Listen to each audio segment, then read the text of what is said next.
There comes a season in every life, in every soul's walk, when night seems endless and hope feels far away, when your prayers return only echoes, and your heart wonders if God even heard. You have kept to the narrow road. You have borne the load. You have stood firm while others stumbled. And yet, it may seem your breakthrough, your answer, your deliverance has been postponed. But listen with urgency. This is not delay from God. He is preparing. God is not deaf to you. He is arranging something far beyond what your mind can see. Even now, He is moving you from a season of waiting into an instant of sudden, unstoppable, undeniable victory. Listen close. What sounded like heaven's silence was the noise of divine building. God has been working behind the curtain. He has been positioning people, preparing openings, softening hearts, swinging doors wide, and aligning your steps with exactness. The waiting was not punishment. It was preparation. And just when the enemy thought to crush your hope, just when others gave up on you, just when you began to believe your season had passed, God steps in with mountain-moving power. He is changing the atmosphere. He is snapping chains. He is tearing down walls. And He is doing it suddenly. You see, God does not move according to your calendar. He's not bound by the ticking of your clock. One moment in His presence can reverse years of pain, delay, and struggle. One word from God can shake the earth and rearrange your destiny. And I tell you with boldness today, that word is coming. That shift is upon you. That miracle is near. God is getting ready to lift you from obscurity to influence, from rejection to recognition, from barrenness to fruitfulness. From what took others decades will happen for you in days. Not because of who you are, but because of who God is. God saw your private tears. He heard your prayers in the midnight hour. He watched you forgive when it hurt, remain silent when you could have fought back, and worship Him even when you didn't understand. That obedience did not go unnoticed. That faithfulness did not go unrewarded.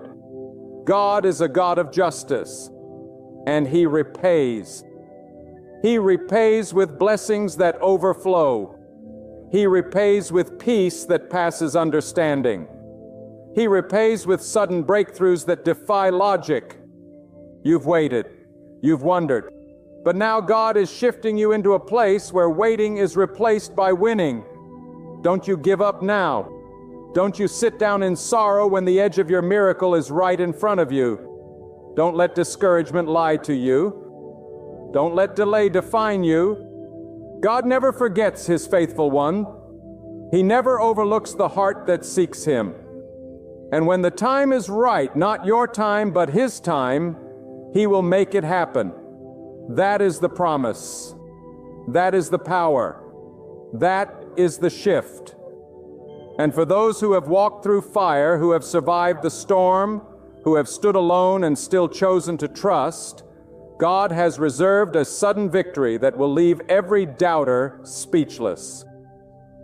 There are moments in history when God moves swiftly, shaking kingdoms, altering destinies, lifting up the lowly and bringing down the proud. And I declare to you now, you are standing at the edge of one of those moments. The same God who lifted Joseph from the prison to the palace in a single day is the God who is lifting you. The same God who parted seas for Moses, who rained manna from heaven, who shut the mouths of lions for Daniel. That same God is alive, active, and moving in your favor. And when God moves, nothing can stop Him. You don't need the approval of man. You don't need the applause of people. You need only the hand of God. And when He decides to shift you from waiting into victory, no demon, no enemy, no betrayal, no limitation can stand in the way. The delay has expired. The struggle has served its purpose. The lesson has been learned, and now the season is changing. You are not forgotten. You are not abandoned.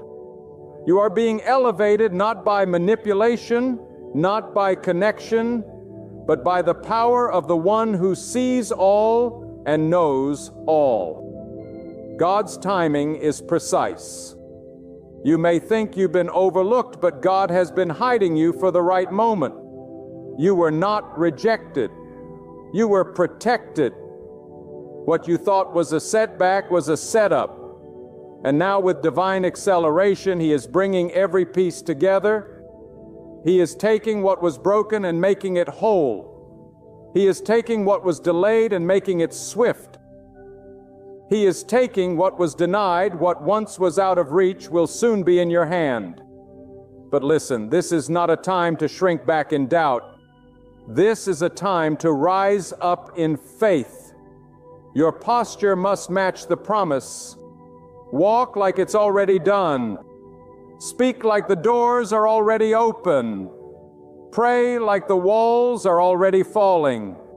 Worship like the breakthrough is already here. Because when God decides it's time, no force in heaven or earth can hold Him back. He is not a man that He should lie. He is not slow in keeping His word. He does not forget the cry of the righteous. The enemy wanted to exhaust you in the waiting. He wanted to poison your heart with bitterness. He wanted to drain your strength with doubt. But you held on. You stayed standing. You kept believing. And now God is about to honor that faith in front of those who said it was foolish. He is about to show the world that those who trust in Him will never be put to shame. He is about to open doors that no man can shut and shut doors that no man can open. This is the shift. This is the moment. This is the movement of God. I tell you, victory is not just coming, it is coming suddenly. It will come so fast. It will confuse your enemies. It will come so powerfully. It will silence every lie. It will come so completely. It will redeem every loss. And when it comes, it will be evident to all that only God could have done this. You will not have to fight for it. You will not have to beg for it. You will not have to explain it. God will do it in such a way that His hand will be unmistakable. And when the victory comes, remember this: it was not your strength that brought you through. It was God's. It was not your connections that opened the way. It was God. It was not your wisdom that solved the problem. It was God. So give Him the glory up. Give Him the honor. Give Him the praise. For He alone is worthy. He alone saw the beginning from the end. He alone wrote your story, and now He is bringing it into fulfillment. There is a sound in the Spirit, a sound of chains breaking, a sound of doors opening, a sound of the dry bones coming to life. It is the sound of a people who waited and now are walking into what God promised. It is the sound of transition, the sound of sudden glory, the sound of divine shift. It is here, it is now, and it is yours. Let your heart rise in expectation. Let your faith be stirred afresh. Let your soul rejoice, for the wait is over.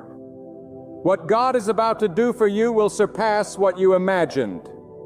He has been preparing you for this all along. What felt like a delay was divine training. God was building your patience, refining your character, strengthening your resolve. He was stripping away what couldn't go with you into the next season.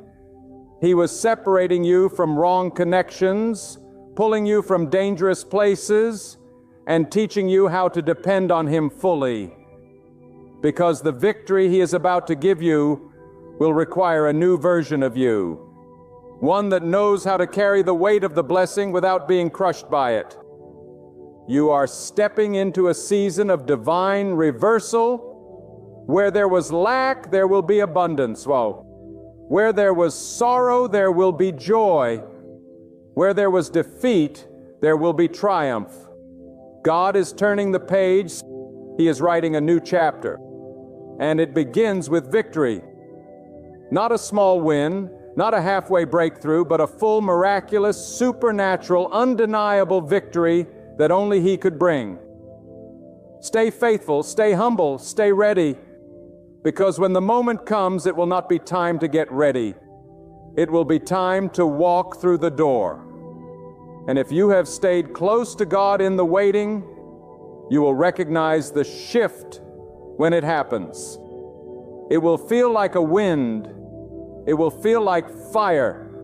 It will feel like an eruption of joy in your spirit. And when it happens, walk boldly.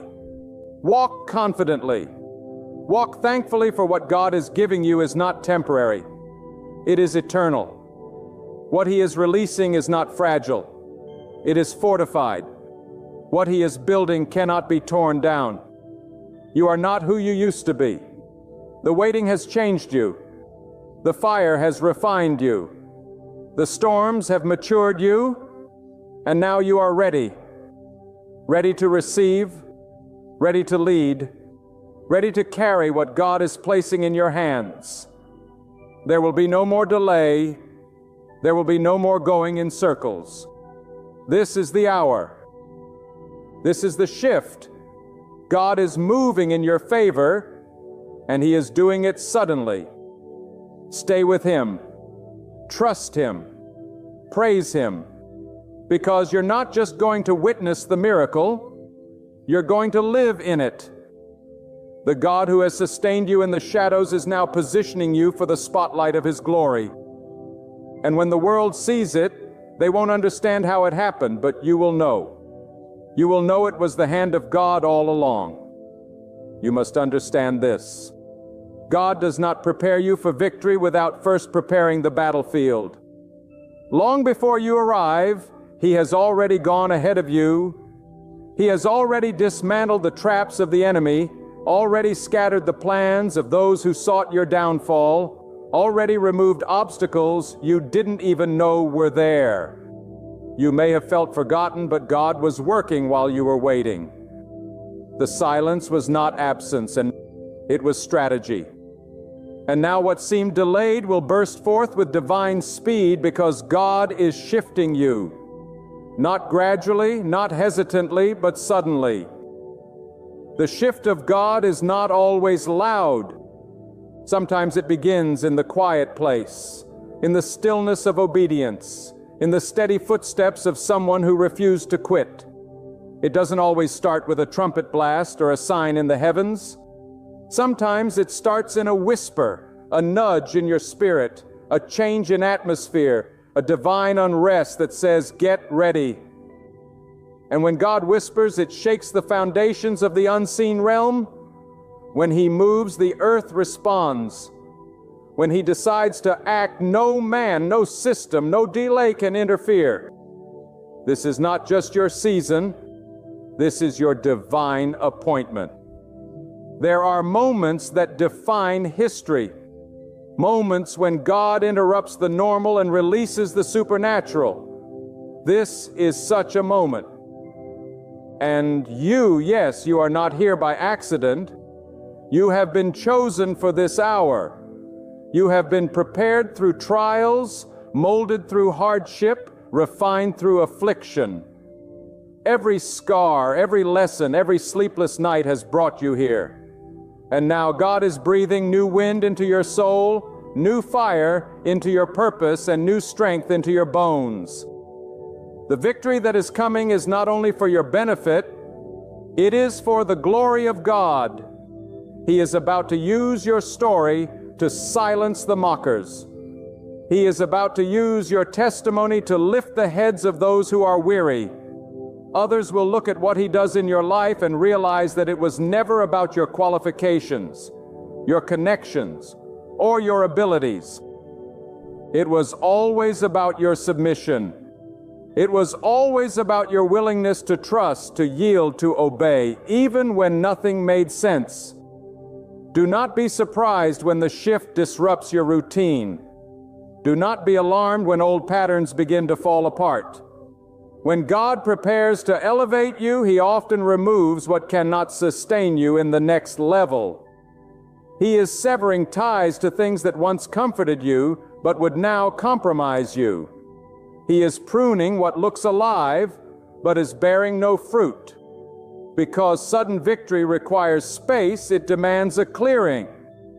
God is making room not just for the blessing, but for the weight of it, the responsibility of it, the influence that comes with it. People may not understand your discipline, your silence, your isolation, but God does. He has called you to stand apart because what He is doing in you is uncommon. You are not meant to blend in. You are not meant to follow the crowd. You are marked for something higher, something holier, something that cannot be achieved through shortcuts or compromise. You were not created for survival. You were created for dominion. And when God shifts you, it is not simply to relieve your suffering, it is to reveal His greatness through your life. The victory that is coming will not only restore what was lost, it will exceed it. God is a multiplier. He never just returns what the locusts have eaten. He gives double for your trouble, strength for your sorrow, clarity for your confusion. And when He restores, He does it so thoroughly that the pain of your past becomes the platform for His power. You will look back on what once broke you and see how God used it to build you. You will see how the nights you cried became the soil in which faith took root. You will see how every rejection was a redirection to a better door. But I must tell you this: do not let your heart become arrogant in the blessing. God is lifting you, but He is still the source. He is bringing the victory, but the victory is His, not yours. Stay grounded. Stay grateful. Stay focused. Remember the days when all you had was a prayer. Remember the moments when His presence was your only peace. The higher God takes you, the deeper your roots must grow in humility. The more He blesses you, the more you must return to Him in worship. And if you feel the pressure increasing, if the warfare intensifies before the breakthrough, rejoice. That is a sign you are closer than you think. The enemy does not fight what does not threaten him. The storm often rages fiercest right before the skies clear. The final push is often the hardest. But if you do not faint, if you do not let go, if you do not retreat, you will see the fullness of what God has promised. You will walk in the blessing that eyes have not seen and ears have not heard. Do not try to control the timing. Trust it. Do not try to manipulate the outcome. Surrender it. God is not moved by desperation. He is moved by faith. And faith says, even when I do not see the shift, I believe it's happening. Faith says, even when I do not understand the delay, I will not doubt the promise. Faith declares, though the vision tarries, I will wait for it will surely come. It will not delay. This is your hour to believe like never before. Speak life over your situation. Speak breakthrough over your family. Speak clarity over your future.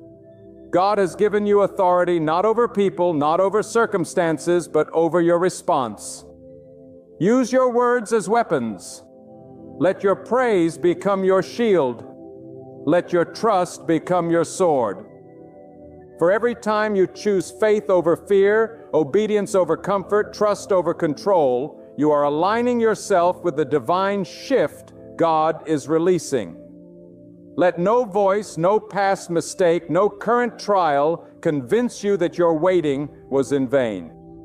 God wastes nothing. He uses every second. And the shift from waiting to victory is not just about speed, it's about supernatural alignment. Things that wouldn't move before will move now. People who wouldn't listen will suddenly hear. Walls that stood for years will collapse in an instant. Not because of your might, but because God said it is time. And when God says it is time, you do not need to force it. You just need to walk in it. Walk in the authority He's given you. Walk in the peace He's placed inside you. Walk in the confidence that what He starts, He finishes. There is no delay that can cancel your destiny when God says now. There is no opposition strong enough to block what He has ordained. If God is shifting you, He is also carrying, is making the crooked paths straight. He is leveling the mountains. He is illuminating the road you could not see before. Do not allow your past to define your future. God is not consulting your history to write your destiny. The opinions of man, the doubts of critics, the labels others placed on you, they carry no weight in the courts of heaven. God alone decides the outcome. And if He says you're going from waiting to victory, then that is your portion. You may not feel ready. You may not look qualified, but the power of God is not limited by your perception of yourself. He lifts the unlikely. He promotes the humble. He exalts the one who honors Him above all. So prepare yourself not in fear, but in faith. Make room for the blessing. Clean out the old thinking. Release the bitterness. Let go of the people who cannot walk with you into this next place. Don't bring delay into your destiny. Don't bring doubt into your victory. What God is doing is too precious to be tainted by hesitation. Step boldly. Step fully. And let your life be a declaration, not of your strength, but of the greatness. This shift will bring alignment. It will bring restoration. It will bring recompense. You will see promises fulfilled that you nearly forgot. You will see opportunities emerge from places you never imagined. You will see favor descend like rain on dry land. And when you see it, you will remember it was all God. Not luck, not chance, not coincidence. God, only God. Let your faith rise not because you understand everything, but because you trust the one who does. Let your soul awaken to the truth that you are not stuck. You are being positioned, not abandoned, appointed, not delayed, developed. And when the shift happens, it will not just change your circumstances, it will change your identity. You will no longer be called the one who waits, but the one who overcomes. God is not done. He is not distant. He is closer than your next breath. And if you will listen with your spirit, you will hear it. You will feel it. The shift is here. It is sacred. It is swift. It is sure. Let your heart be steady, for the God who began the good work in you is now bringing it to completion with sudden victory. When God begins to shift a soul, He does not ask for permission. He initiates movement according to His divine will, and often that movement comes in silence. It begins when you're unaware. The stirring happens deep in the unseen layers of your life where only God has access. You may not even feel it at first, but suddenly what seemed immovable starts to tremble. What was locked begins to loosen. What was dry starts to flow. God is not asking if you are ready. He is declaring that you are. And when God declares a shift, nothing in existence can halt it.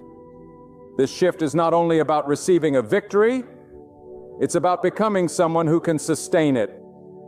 God will never give you a blessing that will break you.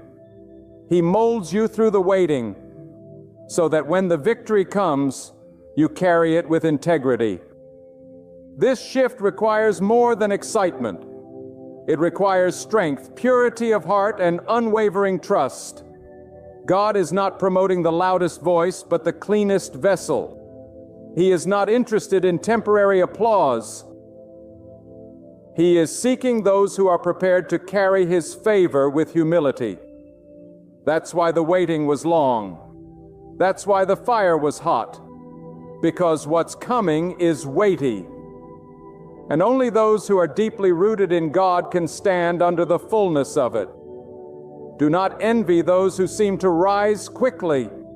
Speed without God is a setup for collapse. But when God lifts you, He builds your foundation first. And that foundation is trust. Radical, uncompromising trust in God alone. A trust that says, even if I don't understand the delay, I still believe the promise.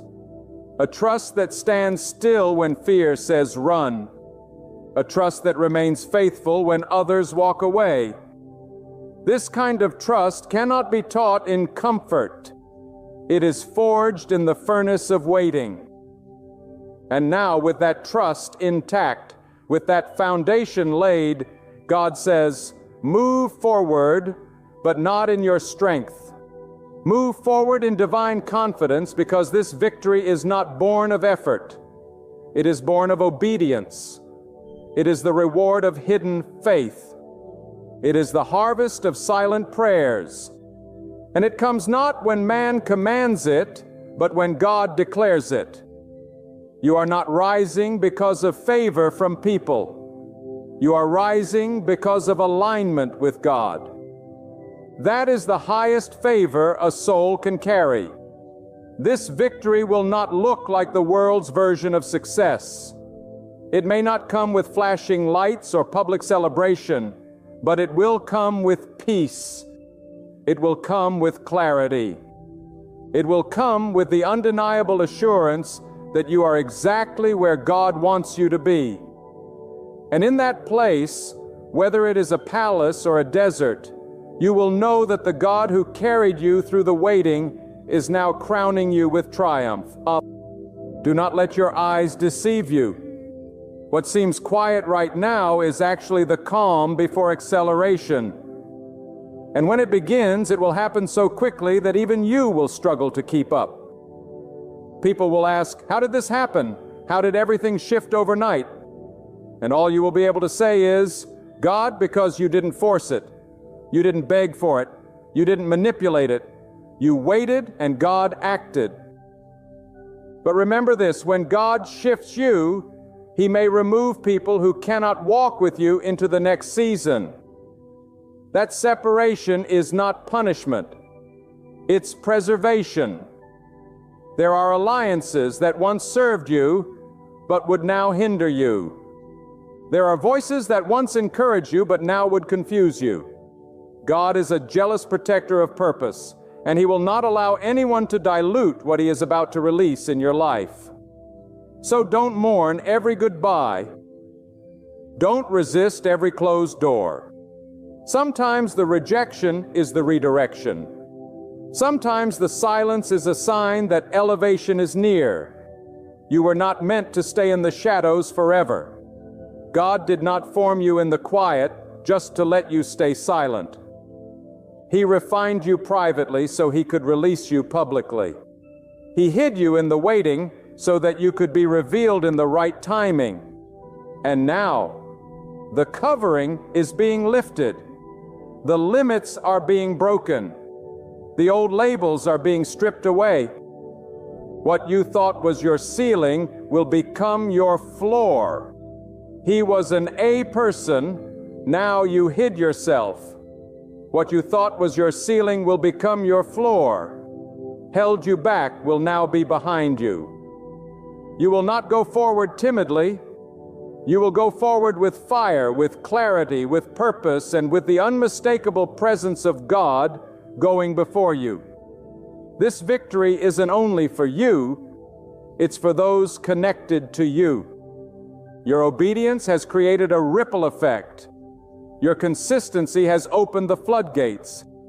There are people who will be blessed because you endured. There are lives that will change because you stayed faithful.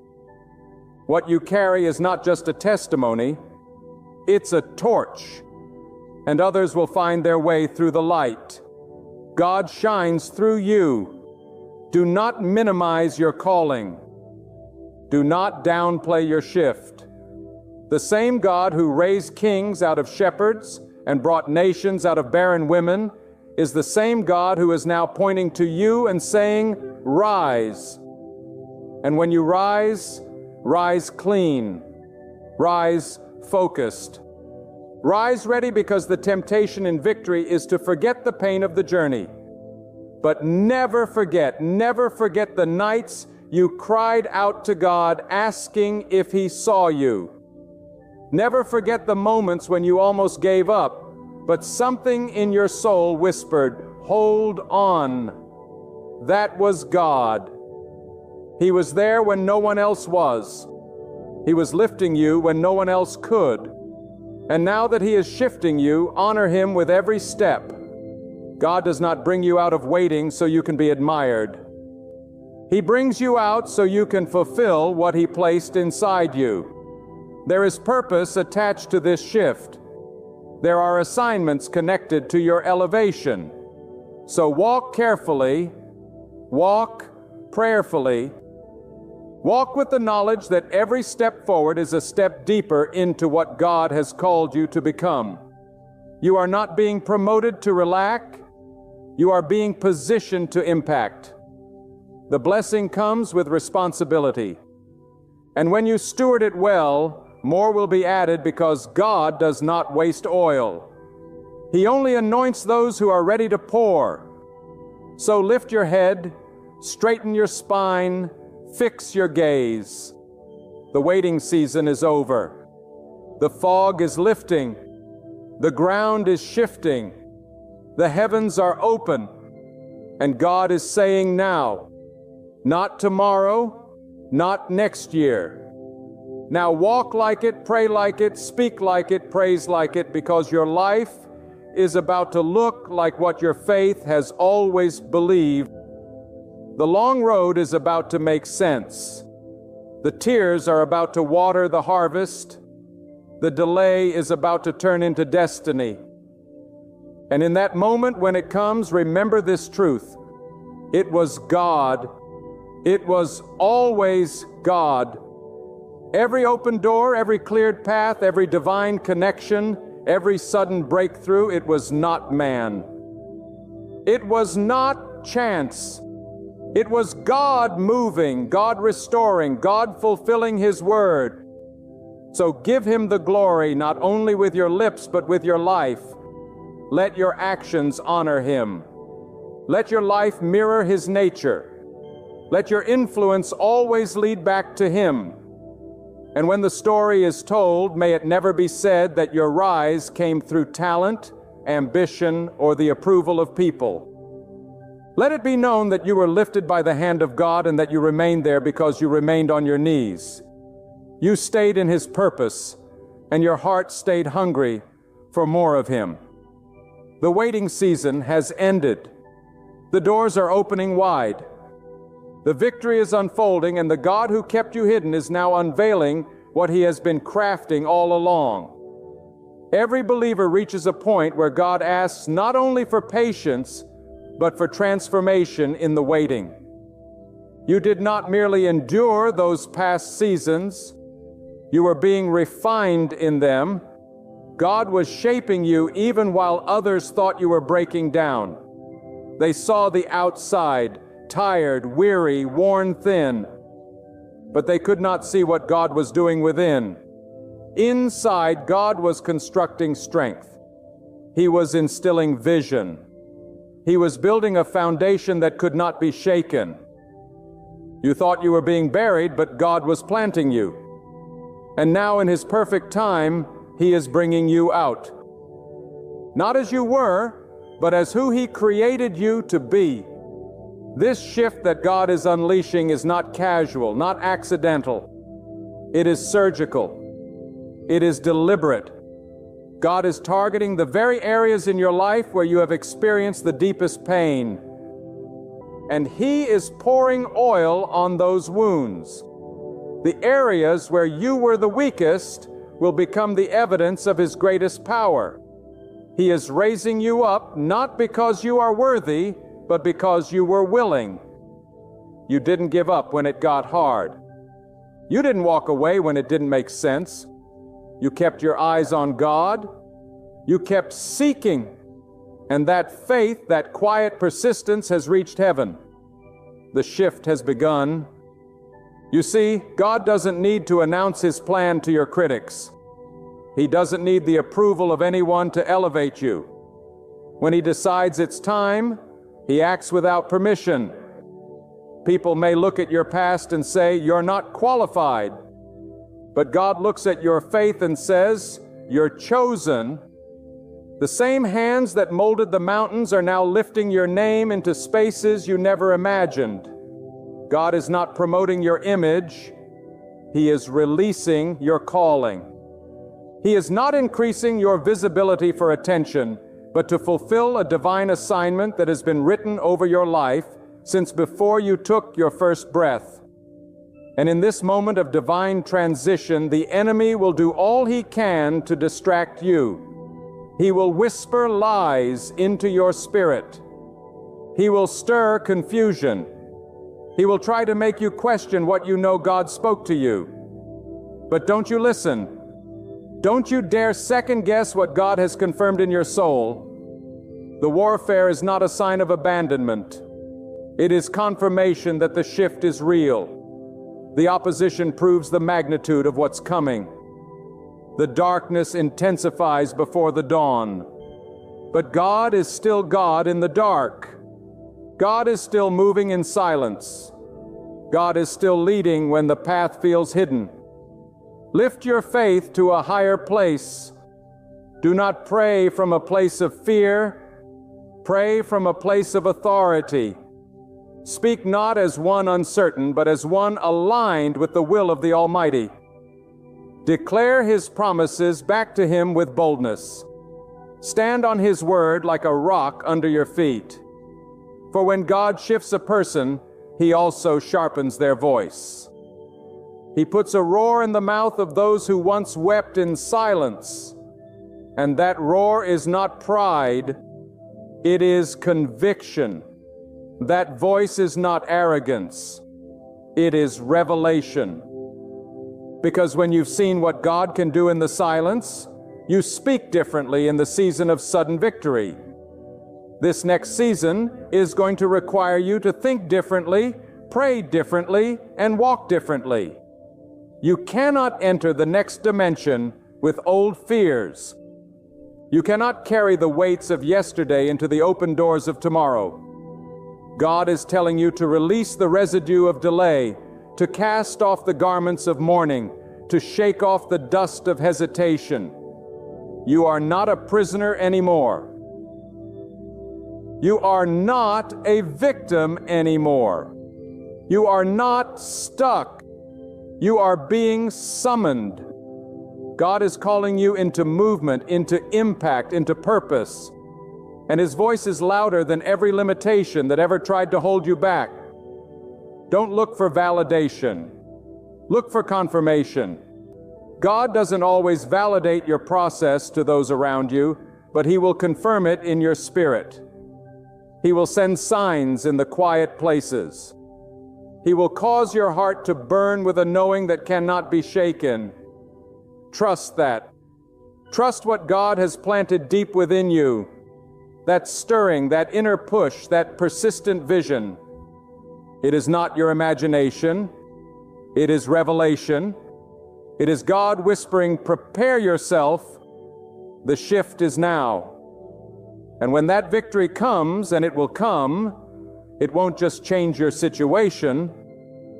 It will change the atmosphere around you. It will shift how people speak to you.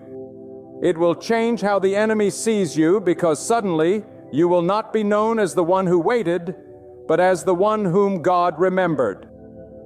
The one God restored. The one God raised up in power. Not by might, not by the hand of man, but by His decree. What others called impossible, God called inevitable. What others said would take years, God did in moments. That's how God works. He does not need time. He needs faith. And your faith has qualified you. Your endurance has positioned you. Your silence has built your strength. You may not feel worthy, but you are ready. Not perfect, but prepared. Not flawless, but faithful. And that is all God requires. For He does not call the equipped.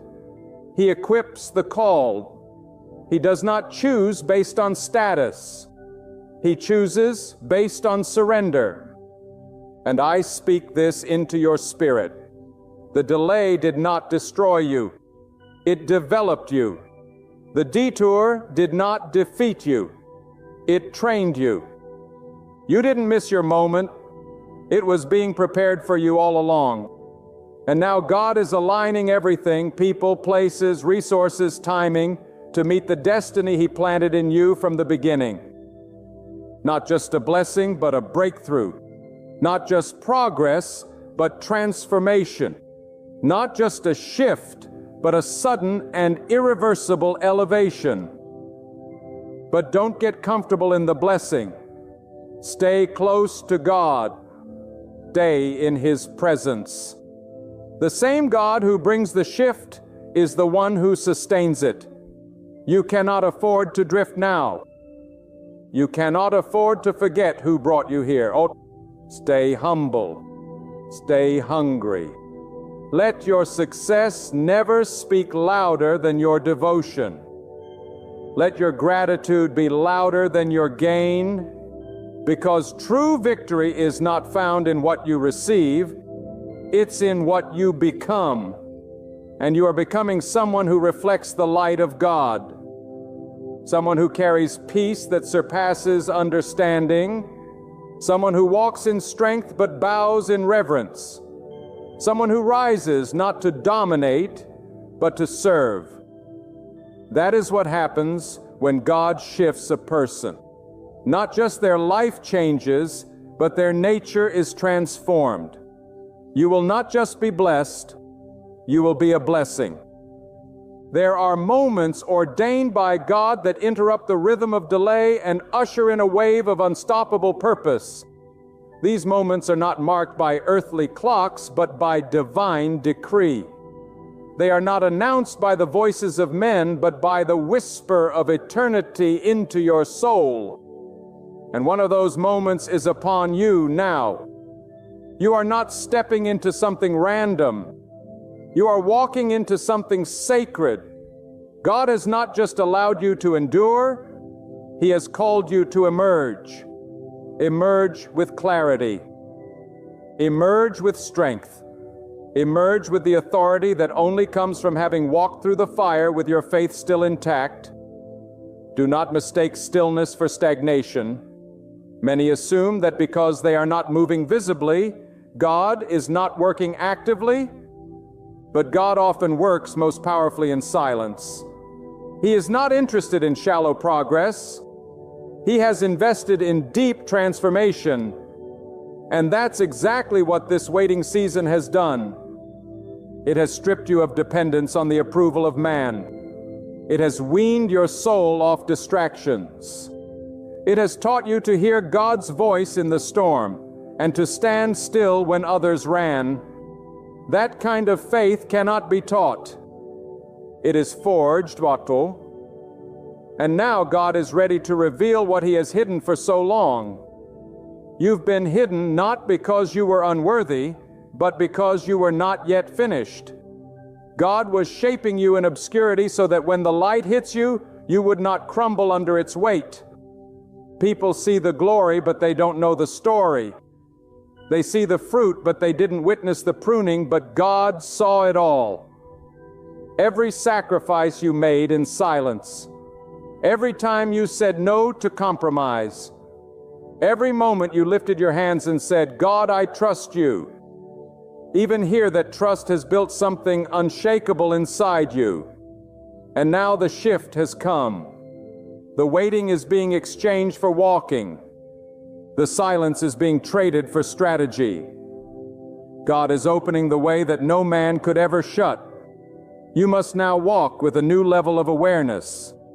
The shift that God is releasing requires sensitivity. You cannot afford to be distracted, Rolf. You cannot afford to entertain confusion. You must walk with your ears tuned to heaven. Every step must be guided not by ambition, not by emotion, but by divine instruction.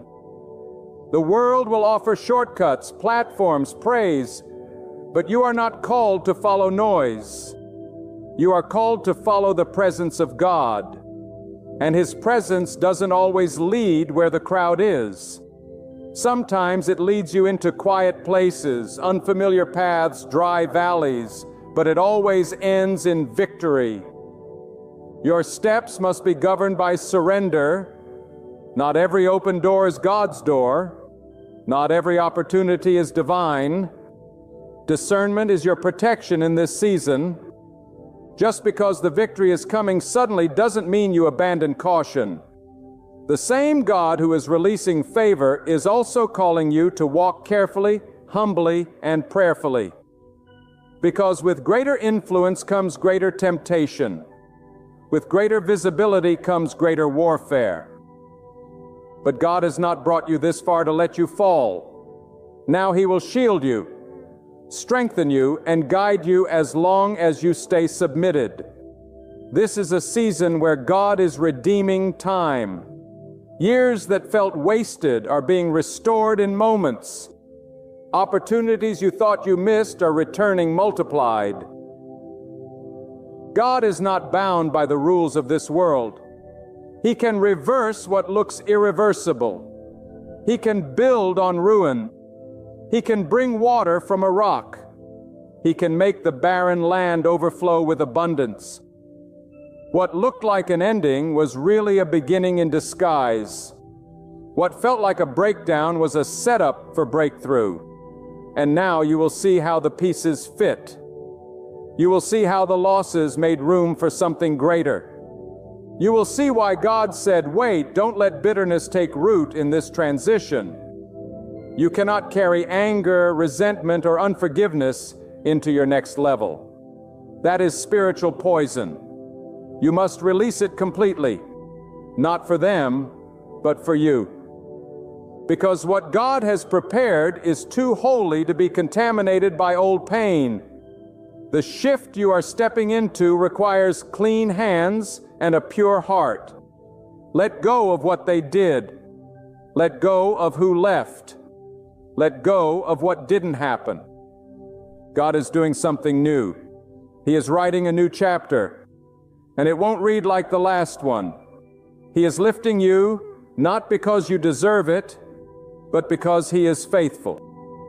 And in His faithfulness, He does not just give you what you expect. He gives you what is best. You are about to walk in places your name was never supposed to reach. People who dismissed you will have to watch as God elevates you. But your goal is not to prove them wrong. It is to prove God right.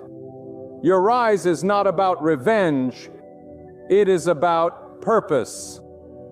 Let your posture remain one of gratitude. Let your heart stay bowed before the throne of the one who opened every door.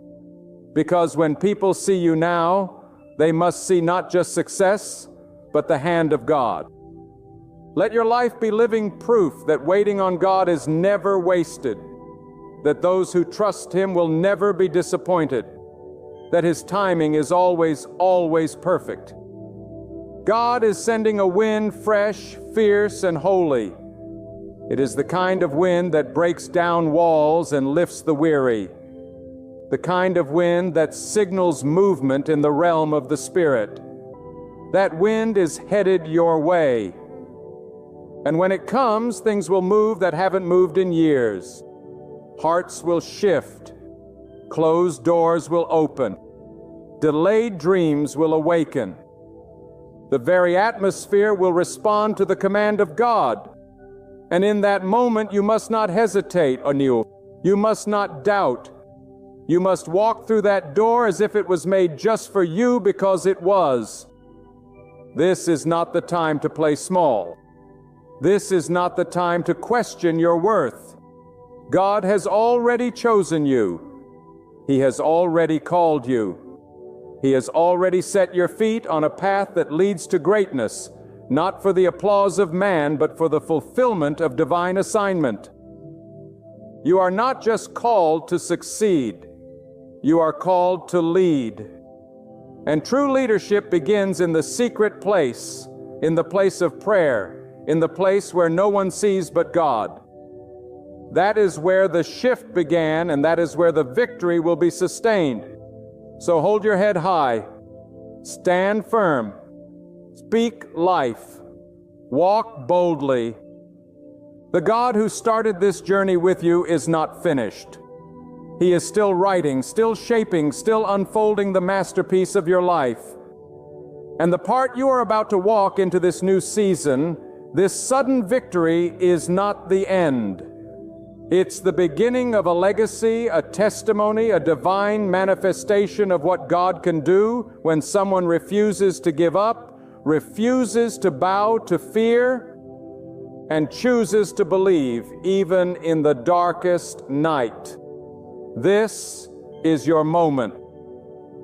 Not because of luck, not because of coincidence, but because of God. He is the reason. He is the source. He is the author. He is the finisher. And what He has begun in your life, He will finish with glory. So now stand still and recognize this truth. God has not forgotten you. Every silent season, every tear cried in secret, every prayer uttered when no one else was watching, God heard it all. And now He is answering not with a whisper, but with a divine shift that will speak louder than any delay ever did. The waiting was not your defeat. It was your preparation. This unexpected triumph didn't come by accident. It is the fruit of your trust when trust felt impossible, of your faith when nothing added up, and of your steadfastness when leaving would have been simpler. Now is the moment God turns your mourning into momentum, and what was delayed now moves with divine speed. You're not being elevated for applause or recognition. You're being raised so His light can reach places long cloaked in darkness. When others notice the change, when they watch you rise, let every testimony point to one name, God. Let your triumph declare not your achievements, but who God has always been. Step forward now, not timid, not boastful, but with humble boldness and steady confidence in the one who is turning your season of waiting into a season of victory. From silence to song, from hiding to influence, the change is happening. The change is from heaven, and the change is here because God has spoken. My friends, hear me well. There comes a moment in every life when you must see beyond the image someone puts on and discern who they truly are. When no stage lights are glowing, when the audience has left, when the mask begins to slip. Because not every smile is honest, not every gentle word is real, and not every hand stretched out is there to lift you higher. Some extend it only to drag you down.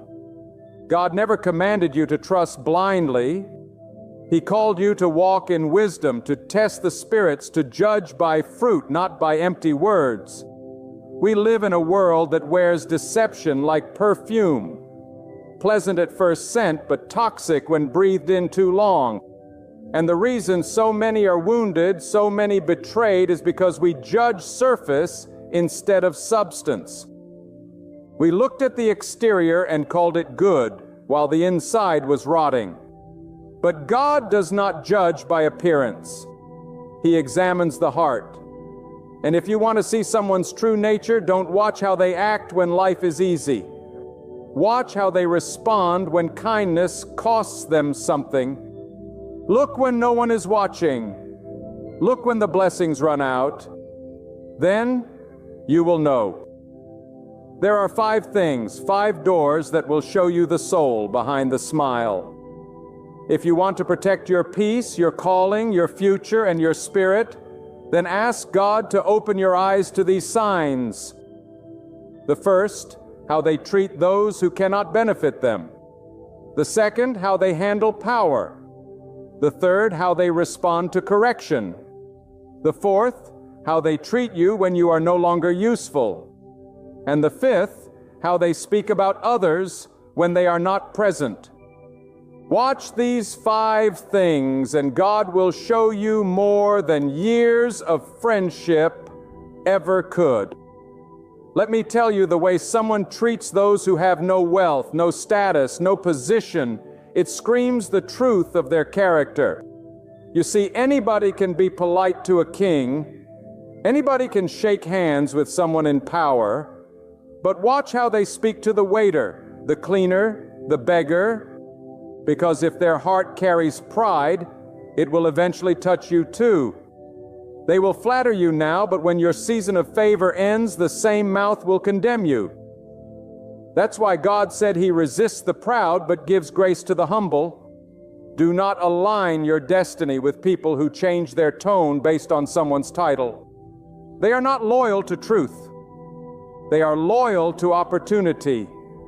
And the day you no longer serve their purpose is the day their kindness dries up like a well in the desert. But those who fear God walk in the same love. Whether they're standing before a king or a servant, those are the ones who carry light. Those are the ones God trusts with favor. The second sign, how they handle power. Power doesn't corrupt a person, it exposes them. It draws out what was already hidden beneath the surface. Give a person authority, and you will see what their heart has always longed for. Will they lead with justice, or will they rule with cruelty? Will they be gentle or arrogant? Will they be fair, or will they silence every voice of disagreement? God watches this closely, for He raises leaders not to glorify themselves, but to serve the people. If someone becomes bitter, cruel, or prideful when placed in charge, know this: their soul is not aligned with God's will. For the higher God takes you, the lower you should go in humility. And if someone cannot lead with love, they are not worthy to lead at all. Trust is not earned through charisma. It is earned through character, through restraint, through mercy, through truth. You want to know who a person truly is? Don't watch how they act when they have nothing. Watch how they behave when they have control. The third sign, how they respond to correction. A righteous heart will tremble when truth is spoken, not rebel against it. But a proud spirit will defend, deny, and deceive. The Word of God says, "He who hates correction is stupid." Yes, that's the language God uses. Because to reject truth is to reject growth. And if a person cannot handle being lovingly corrected, they will not be able to walk in unity, peace, or love. Look at their reaction. Do they listen and reflect, or do they rage and retaliate? Do they repent and realign, or do they twist and attack? Because how someone responds when you lovingly show them truth reveals whether they follow God or their ego. And listen, if someone gets angry every time you draw boundaries, they were never interested in loving you. Godly people are not allergic to accountability. They welcome it. They grow from it. They know it is God's way of sharpening their soul. The fourth sign, how they treat you when you are no longer useful, when your value to them changes. Does their love change too? Because true love is not built on convenience. It is not seasonal. It is not transactional. If someone disappears when your season of abundance ends, know this: they were never with you. They were with your benefits. But those who walk with God will not leave you when you're low. They will not mock your pain.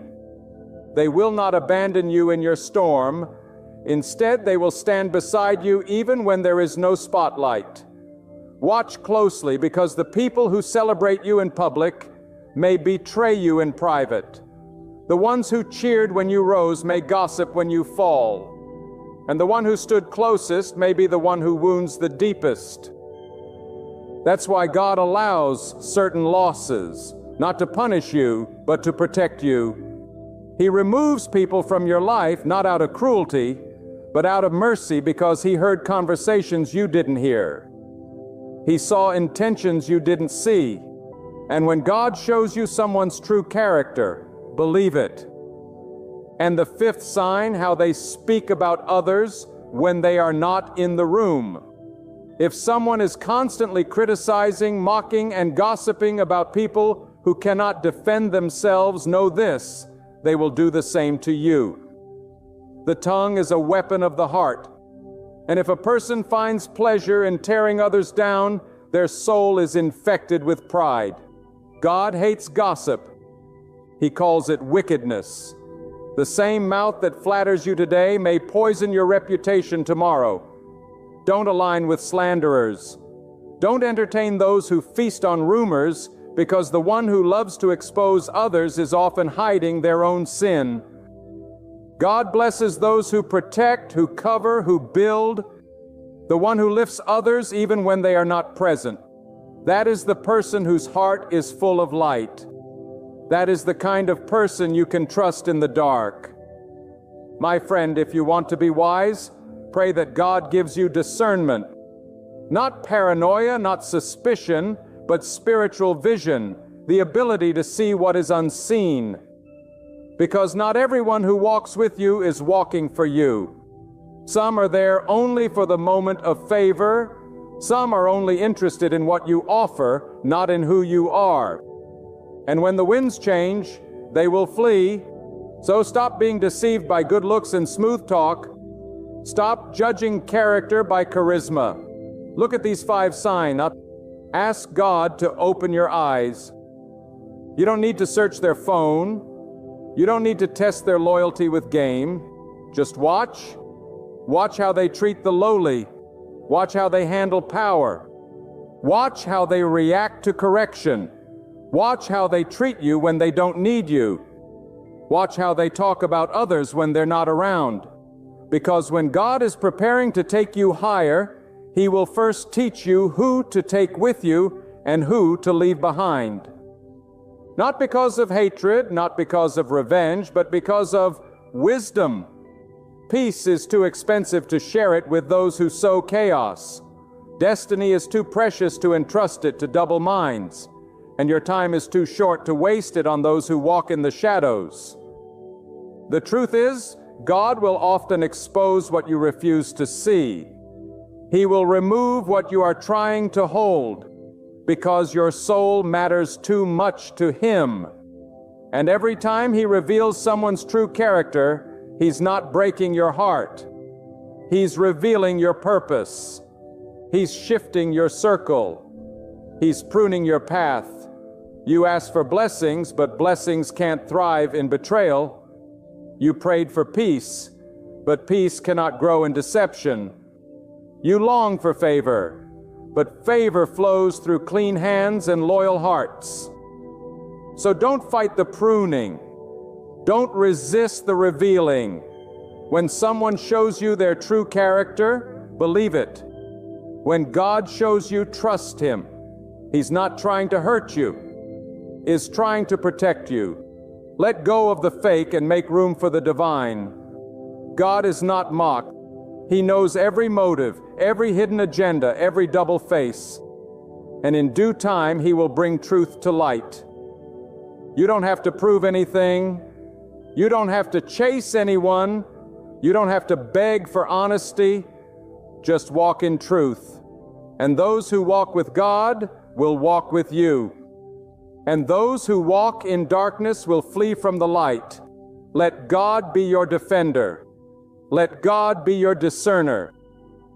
And He will surround you with those who are pure in heart, faithful in character, and holy in motive. Because at the end of the day, it's not about popularity. It's not about charm. It's not about followers or friends. It's about fruit. God looks for fruit, real fruit. the kind that lasts, the kind that blesses, the kind that reflects His nature. And when you learn to watch these 5 things, you will stop falling into the traps of deceit. You will walk in wisdom. You will guard your spirit, and you will walk with those who reflect the heart of God.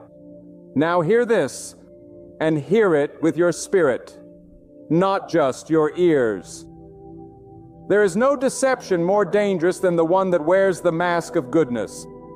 The most dangerous people in your life may not be the loudest enemies, but the quiet pretenders. They sit at your table, they laugh at your jokes, they nod at your vision, but deep inside they carry envy like a sword sharpened in secret. And God, in His infinite wisdom, will not let you walk blindly into betrayal.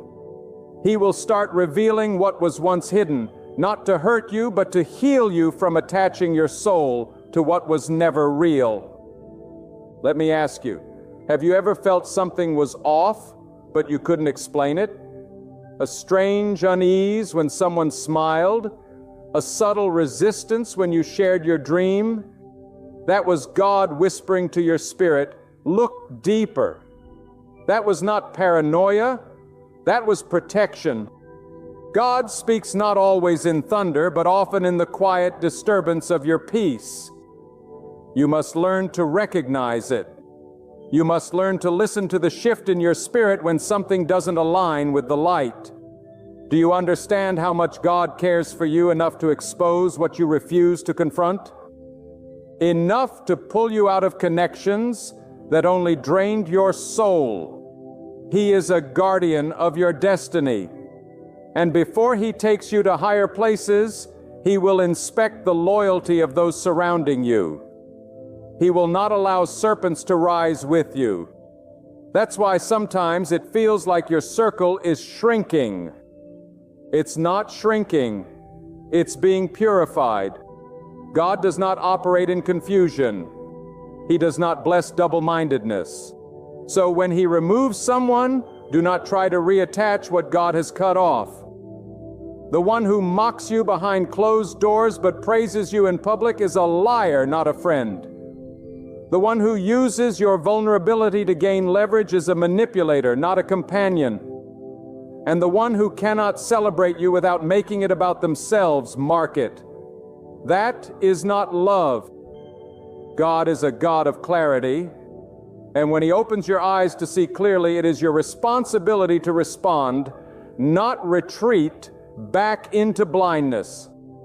Listen, many people confuse kindness with goodness, but kindness can be a performance. Goodness is proven in silence, in sacrifice, in seasons where there's nothing to gain. God sees through every act. He tests the heart, and when He gives you discernment, it is not a suggestion. It is a shield. He is not asking you to hate anyone, but to honor your calling enough to walk in truth. If someone gossips in front of you, they will gossip about you. If someone flatters you excessively, they are likely hiding their true intent. And if someone's character changes the moment pressure is applied, that wasn't growth you saw in them. It was a costume. God doesn't just reveal people when you ask Him. Sometimes He reveals people when you stop asking, when you're tired, when you're quiet, when your spirit is surrendered. And in those moments, He will show you the hidden motives behind the mask. There is a loneliness that comes with revelation. When God removes the faults, you will grieve. Not just the person, but the illusion, the image you had of them, the memories, the hopes. But let me tell you something. Better to walk alone with God than to walk with a crowd headed nowhere. Better to stand in the truth, though it stings, than to live in a fantasy that destroys your soul slowly. God is truth, and those who walk with Him must walk in truth, even when it's uncomfortable. The heart of God does not change. He is faithful. And His desire for you is not survival, but spiritual strength. and that strength is forged in moments of separation. It's forged when you choose to let go of toxic ties that your flesh wanted to keep. When you stop begging people to stay and start praising God for revealing who they are. When you stop trying to fix what God is tearing down. That is where clarity comes. That is where growth begins. That is where your soul starts to breathe again. Let me go deeper. Sometimes the people you are protecting are the very ones working against you. Sometimes the ones you defend in private are planning your downfall in secret. And God, in His mercy, will shake every false structure until only the real remains. That's why betrayal hurts. It's not just an act of treason, it's the destruction of illusion. But what you gain in return is priceless. You gain truth. You gain discernment. You gain alignment with God's will. Character is not revealed in compliments. It's revealed in conflict. It's not exposed when you're giving someone everything. It's exposed when you set limits. You want to know who loves you? Tell them no. Tell them not now. Tell them you can't be used anymore. Well, and watch. Watch what changes. Watch how they withdraw. Watch how they twist the story. That's when you'll know they didn't love you. They loved your obedience. They didn't love your soul. They loved your service. But when you love God more than the approval of people, you will no longer tolerate emotional parasites. God is not silent when it comes to protection. He speaks through disconnection. He speaks through red flags. He speaks through inner tension. You prayed for peace, didn't you? Then stop chasing those who disturb it. You prayed for strength. Then stop entertaining weakness disguised as relationships. You asked for clarity. Then stop resisting the truth when it finally shows up. Allow God to finish the healing work He began. Let Him remove the infection. Let Him cleanse the very atmosphere around you. Often the greatest blessings arrive wrapped in heartbreak, because it's not only a person leaving, it's the weight of their presence, their control, their spiritual pollution. When God removes them, breathe deeply, give thanks. You didn't lose a friend. You lost a burden and you overcame it. You chose God instead of ease. You chose truth instead of deception. You chose alignment with heaven instead of dependence on emotion. And for that, heaven celebrates. Many never step fully into their calling because they will not let go of what God already exposed. They cling from routine, from guilt, from fear of being left alone. But hear this clearly. You cannot be faithful to your destiny and to poison at the same time. One must destroy the other. And if you keep carrying what God commanded you to release, don't be shocked when the weight crushes you. Let go before it does. God is not playing games with your destiny. He wants you free, whole, alert, equipped. When God raises you up, He does not do it so you can fit in. He does it so you can stand apart. He does it so you can see what others can't see. So you can speak what others are too afraid to say. So you can walk in purity while others walk in compromise. This is not about arrogance. This is about assignment. You are called to walk in integrity even if it costs you every fake friend. You are called to be set apart even if it means standing alone. And in time, God will surround you with people whose hearts beat in rhythm with His. People who speak truth, who honor boundaries, who uplift your soul without draining it. People who love deeply, not strategically. People who protect your name even when you're not in the room. But before God sends them, He must test you with the counterfeit. He must see if you can recognize what is false. if you will choose truth when it's hard, if you will walk away from what you once begged, that is the refining fire. That is the place where discernment is born. So today, open your eyes. Not just your physical eyes, but your spiritual ones. Ask God to strip away every illusion, to expose every secret agenda, to silence every voice that speaks against your destiny. You don't need to fight in the flesh. Just walk in the light. The truth has its own power. God defends those who walk in righteousness. And in time, the masks will fall, the lies will crumble, the fate will scatter, and the truth will stand tall like a pillar that cannot be shaken. Because when you walk with God, you walk in a kingdom that cannot be manipulated, a light that cannot be dimmed, a truth that cannot be denied. Let that be your confidence.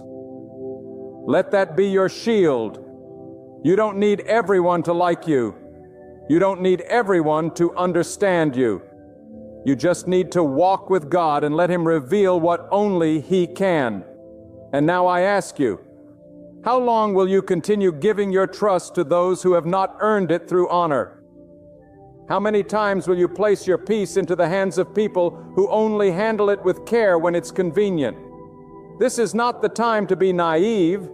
This is not the season to walk with your spiritual eyes closed. When God gives you the ability to discern, He is handing you armor. He is giving you spiritual intel. He is showing you how to protect what He placed within you. Do not call everyone your friend simply because they stood beside you for a moment. Do not label someone as loyal just because they applauded your success. Loyalty is not measured in the noise of celebration, but in the silence of absence. When you fall, when you weep, when the light dims, who remains? That is where truth reveals itself. God is not interested in relationships that are built on convenience. He is purifying your life from the superficial, the self-serving, and the spiritually shallow. And hear me now. Discernment is not suspicion. It is clarity born in the secret place with God. It is not birthed out of fear, but out of deep trust in God's wisdom. Discernment allows you to see patterns when others only see people. It allows you to hear tones behind the words, to feel a shift in spirit that can't be explained by sight. Oh. It's a divine awareness that says something here is not aligned with the light. That's God's whisper, friend. That's Him protecting you. You see, too often we are deceived by appearances. But God is not. God is not impressed with external beauty, eloquent speech, or grand gestures. He measures hearts. He weighs motives. He sees what cannot be posted or performed. And if we are truly walking with God, we must learn to measure people by the same scale. Not by how they serve us in public, but by how they walk when no reward is guaranteed. Not by how loud they are, but by how consistent they remain when all glory fades. Look closely. People can mimic compassion, but they cannot fake consistency. They can mimic empathy, but they cannot replicate integrity. And when you walk in discernment, you'll stop being impressed with charisma. You'll stop being distracted by charm.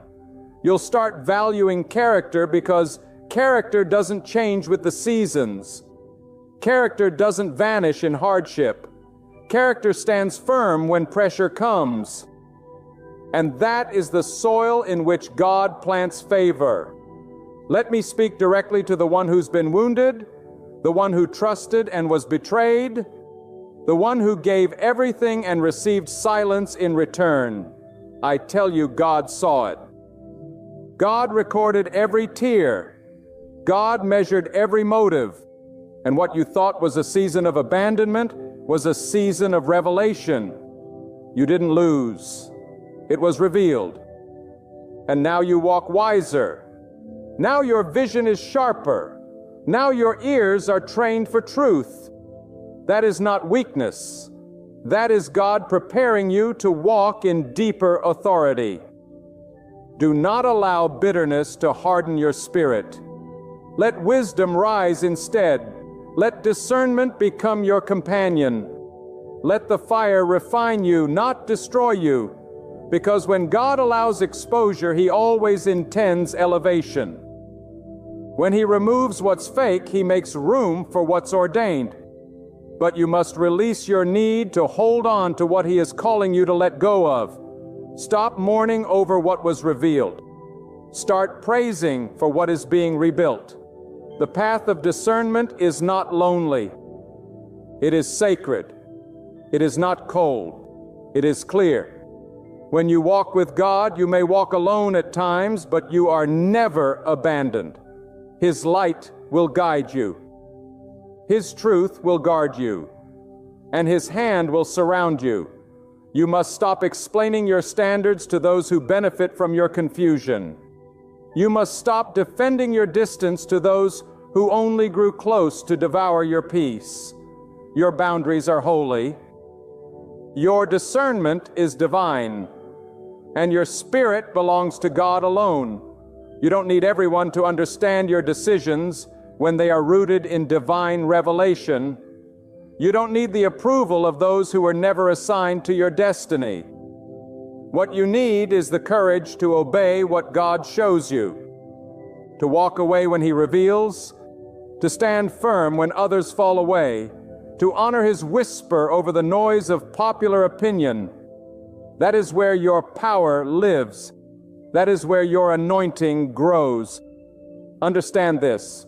Spiritual maturity is not how many scriptures you recite. It's how you treat people when there is nothing to gain. It's how you stay faithful to God's instruction when it conflicts with your emotion. It's how you choose alignment over attachment. You cannot walk in the power of God if you continue making room for what is draining you. You cannot carry holy fire while dining with spiritual thieves. God is cleansing your connections. He is severing what you are too afraid to cut. He is making you bold. He is giving you strength to say no, wisdom to walk away, and peace to remain silent when you are misunderstood. That is divine maturity. That is the walk of the spiritually awake. And listen, stop praying for peace while feeding relationships that provoke chaos. Stop asking God to elevate you while holding hands with people who are committed to keeping you small. Stop asking for light while entertaining those who thrive in the shadows. God is not confused. He cannot be mocked. If you truly want what He has for you, then you must release what He never sent to you. The deeper your calling, the stricter your circle. The higher your purpose, the smaller your crew. God doesn't allow clutter around consecration. And when He begins to raise your standard, it will offend those who refuse to rise. But let it offend. Let it shake. Let it break every unholy alliance. Because you were not created to fit in. You were created to stand out. You were not born to please everyone. You were chosen to obey God. And when you walk in that clarity, your vision sharpens, your path clears, and your soul breathes freely again. This is not about isolation. This is about sanctification, about separation for the sake of purpose, about choosing alignment with God's ways over approval from man. And the moment you stop compromising, the moment you stop lowering your light just to keep others comfortable, that's the moment God will release you into greater. You are not here to be admired. You are here to be refined. You are not called to blend in. You are called to illuminate.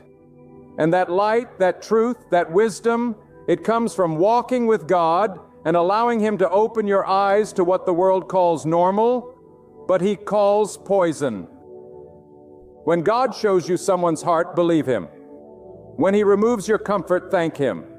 And when he whispers, "Not this one," obey him. There is protection in obedience.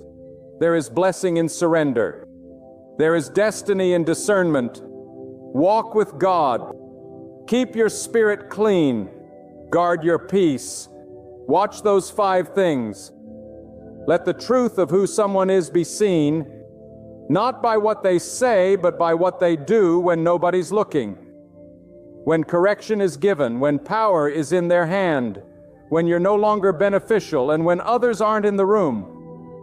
And when you see the truth, do not deny it. Walk in it. Trust the one who reveals it. And know this, the path of wisdom is the path where God walks closely beside you, shielding your soul and guiding your every step, not by sight, but by spiritual fire. Let us go even deeper. One of the greatest tragedies in life is not being betrayed. It is refusing to learn from it. When God allows a betrayal, it is not to break your spirit, but to awaken your discernment. It is not just about who turned their back on you. It is about how God is sharpening your vision, strengthening your resolve, and maturing your soul. Because the deeper your purpose, the more precise your perception must be. Not everyone who walks with you deserves access to your heart, your dreams, or your vulnerability. And God, in His unmatched wisdom, will shake the ground beneath your relationships. So only what is rooted in truth can stand. When God starts shaking, let Him shake. When He starts separating, let Him separate. When He begins revealing hearts, don't turn your face away, because some of the people you're trying to keep are the very ones slowing your spiritual progress. Some of the voices you're trusting are drowning out the voice of God. And some of the hands you're holding are leading you into delay, not destiny. The path you've been praying for is not blocked by the enemy. It's blocked by your refusal to release what God is trying to remove. Understand this. Elevation requires purification. And every time God prepares to take you into a new season, He begins a new cleansing, not just of habits, but of hearts, not just of sin, but of surroundings. Because light cannot fellowship with darkness, and your calling cannot grow where dishonesty thrives. You must be willing to stand alone, if standing alone is what allows you to walk fully with God. You must be willing to be misunderstood, if being misunderstood means you are aligned with divine truth. God does not ask you to please people. He asks you to obey Him. And when obedience feels lonely, remember God walks with those who walk in truth. He fights for those who refuse to compromise. He elevates those who purify their inner circle. This is why He said the way is narrow. The narrow path is not about religious rules.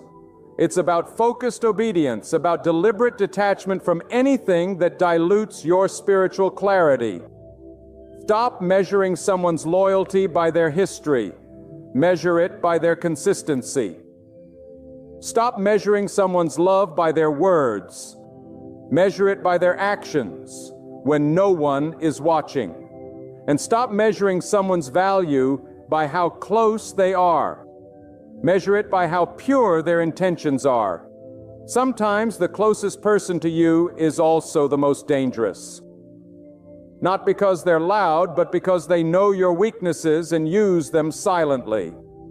But God is never silent when it comes to protection. He will stir your spirit.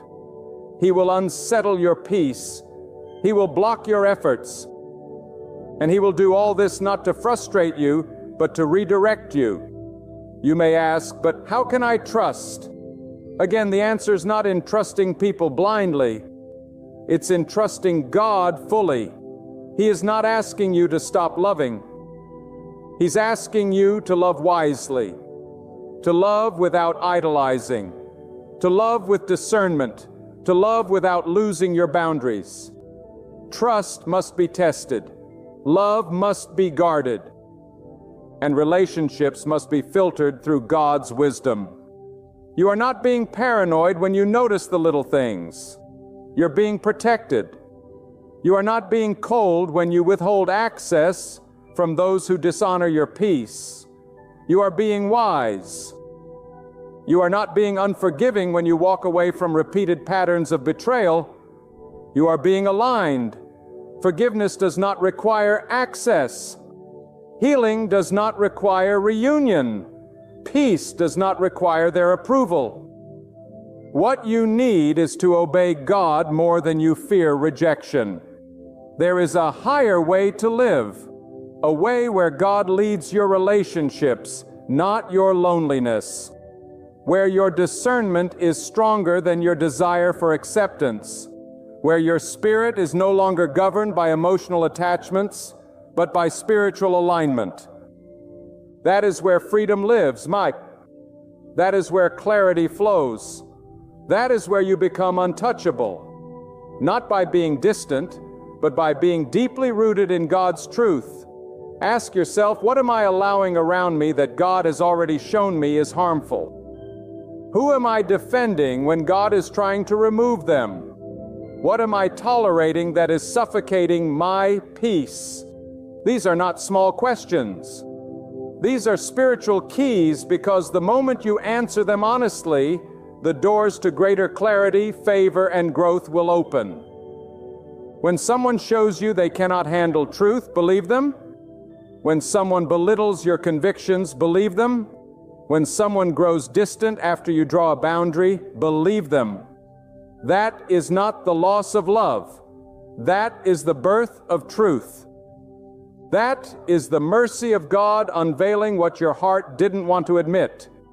You may feel pain in the process, but peace will follow your obedience. And peace is a sign of God's presence.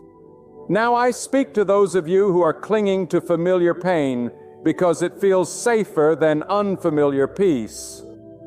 Let go. Let go of the need to fix everyone. Let go of the fear of being alone. Let go of the illusion that you need their permission to walk away. You don't. God is your source. God is your comfort. God is your protector. And God is the one who goes before you and prepares a place where your soul can thrive, not just survive. You're not obligated to remain in circles where gossip flows, where envy thrives, where manipulation is masked as concern. You don't owe your presence to anyone who disrespects your purpose. And you don't need to apologize for walking away from what God has already exposed. Let people think what they won't. Let them say what they will. What matters is what God has said.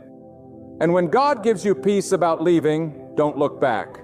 God will never ask you to stay loyal to dysfunction. He will never call you to fellowship with deception. He will never expect you to endure what He came to free you from. So when He reveals character, respond. When He exposes intentions, obey. When He whispers, "This is not your tribe," listen. That whisper may be the very thing that saves your destiny.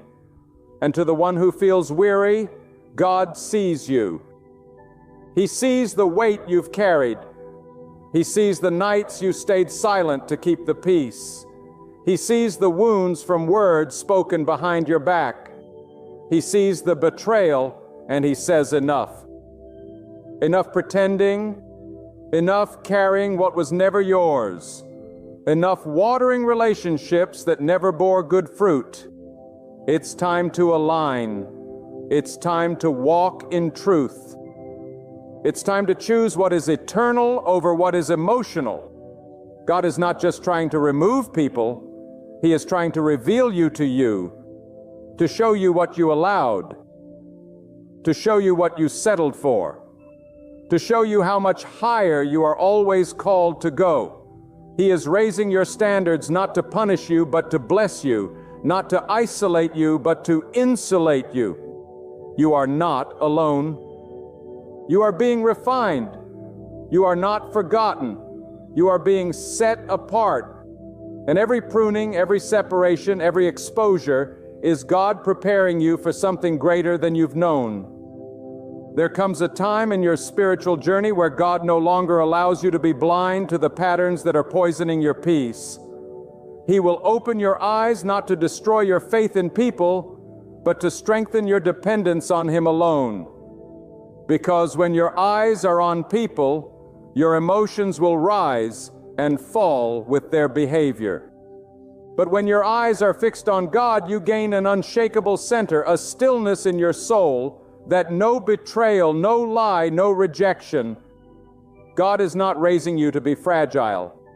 He is not building you to be manipulated. He is not shaping you to live in confusion. He is grounding you in truth so that even when the ground shakes and the faces around you shift, your peace stands firm. Your spirit stands anchored.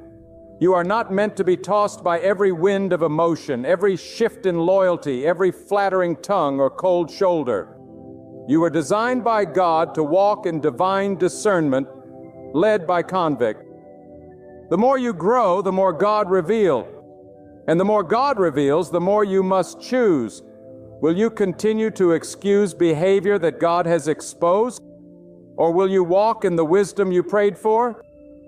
Because what God reveals is never to shame. It is to protect.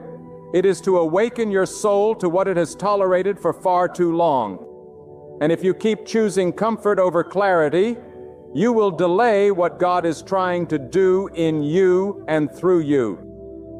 There are people in your life who were assigned for only a season, but you've tried to make them permanent. And now you're wondering why your peace is disturbed, why your clarity is blurred, why your spirit feels heavy. It's because God has lifted His grace off that connection. He's already ended it in the spirit. You're just dragging it in the flesh. He has shown you enough. Stop asking for more proof. Stop hoping they'll change. If someone cannot honor your calling, your boundaries, your purity, they cannot walk with you into your next. And hear this loud and clear. Not everyone who walks away is your enemy. Some were sent by God to leave. Their exit was your deliverance. Their silence was your healing. Their rejection was your redirection. Stop mourning over closed doors that were never opened by God to begin with. What you thought was abandonment was actually alignment. God didn't allow them to stay because He heard the conversations they had about you when you weren't in the room. He saw the thoughts they carried in secret. And because you belonged to Him, He couldn't let you walk with wolves in sheep's clothing. Now you must walk forward, not with bitterness, but with boldness, not with resentment, but with revelation. Your discernment is not a burden. It is your blessing, your ability to see beyond appearances, to sense spiritual shifts, to detect what is not being said. That is God's gift to you. Honor it, use it, protect it, because the enemy doesn't need to destroy you if he can just deceive you. If he can plant a counterfeit in your life, a sweet-talking, well-dressed distraction, and get you to attach your peace to it, then slowly but surely, your purpose begins to decay. Not with a scream, but with a whisper, not with a storm, but with a silence that starves your spirit. That's why God warns you before the disaster. That's why He sends a flicker of discomfort, a quiet check in your soul, a repeated sign in your path. He's not being harsh. He's being protective. Because when you are assigned to something great, you become a target for spiritual sabotage. And often the greatest attacks don't come from obvious enemies. They come from trusted voices with hidden motives. But here's the truth. You will never be deceived if you stay surrendered. When you let God lead every connection, every conversation, every opportunity, your path will be preserved. God is not a God of confusion. He is not a God of chaos. When something is from Him, it brings peace. Not perfection, but peace. Not ease, but alignment. If your spirit is constantly disturbed, if you feel drained after every interaction, that's not a maybe, that's a message. God is speaking. The question is, are you listening? Your peace is your compass. Your discernment is your defense. And your relationship with God is your source. When He is the center of your life, everything that is not aligned must fall away. That's not cruelty. That's clarity. That's not loss. That's liberation. And now, as you stand at the edge of clarity, take this truth and seal it deep within your spirit. God has already shown you everything you need to see. You are not waiting for another sign. You are not waiting for more evidence. What you are truly waiting for is the courage to respond to what God has already revealed. The people in your life, the patterns you've ignored, the subtle whispers in your soul, they were not random. They were divine signals, sacred nudges, and spiritual alarms echoing one message. Pay attention. Guard your peace. Walk in wisdom. There is no higher form of obedience than trusting God when it doesn't make sense. There is no greater sign of spiritual maturity than releasing what no longer carries His presence. And there is no deeper faith than believing that when God removes someone, He is making room for something better, for greater alignment, deeper peace, stronger protection, and divine purpose. So stop clinging to counterfeits. Stop watering what refuses to grow. Stop excusing what God has exposed. The same God who protected you in the past will preserve you in the future. He is not leading you to heartbreak. He is leading you to wholeness. And even if you must walk alone for a season, you will never walk without His presence. Even if every familiar voice falls silent, His voice will never fade. Even if every door closes, His door will stand open wide. Because God is not just the revealer of truth. He is the rewarder of those who walk in it. Let this be the season where you stop guessing and start discerning, where you stop pleasing and start obeying, where you stop tolerating and start aligning. Now is the time to take your stand and declare, this is where it ends. I choose what is true. I choose peace. I choose God. And when your choice is God, you will never be left in defeat. You will walk in light. You will walk in strength. You will walk in a covering so divine that no enemy, no betrayal, no lie can break through. So protect your heart, protect your circle, and protect the sacred purpose God has placed over your life. You are not fragile, you are not lost. You are chosen, and the Lord Himself walks beside you. Let what must crumble, crumble. Let who must leave, leave. And let God's presence fill the emptiness with what is pure, what is true, what is everlasting. You already know their nature. Now step into your calling, steadfast, focused, fearless. For when God is your shepherd, His truth will always break chains and set you free. God knows your exhaustion, and I'm not talking about the kind of tired a quick nap can solve. I'm speaking of the soul-deep, bone-heavy, hidden battle kind of weariness. The weight that clings to you even when your face shows a smile and your hands stay busy. You carry loads no one else notices. You shed tears no one else hears. You walk through storms no one else can see. And though the world demands strength from you day after day, inside you quietly ask God, how much longer can I hold on? There come seasons when the burden feels too heavy to bear. You arrive at the end of your own strength. Your prayers seem to echo back without answer. You wait, and nothing appears to shift. You plead for response, but only silence meets you. You reach out, yet it feels as though God is distant. But I speak to you today with every ounce of faith in my soul. God sees you. God knows you're hurt. God understands your fatigue. And God has not overlooked you. You may not witness His hand at work, but trust that He is moving. When the nights are long and the pain is deep, God is working behind the scenes. When you feel like you have nothing left, God is still pouring out His strength. When you are crying on your pillow and no one knows, God collects every tear. He is not blind to your struggle, and He is not deaf to your prayers. The silence of God does not mean the absence of God. The silence of God does not mean the absence of. You must learn to pray even when it hurts. You must learn to trust even when you don't understand. You must learn to wait when your soul is screaming for answers.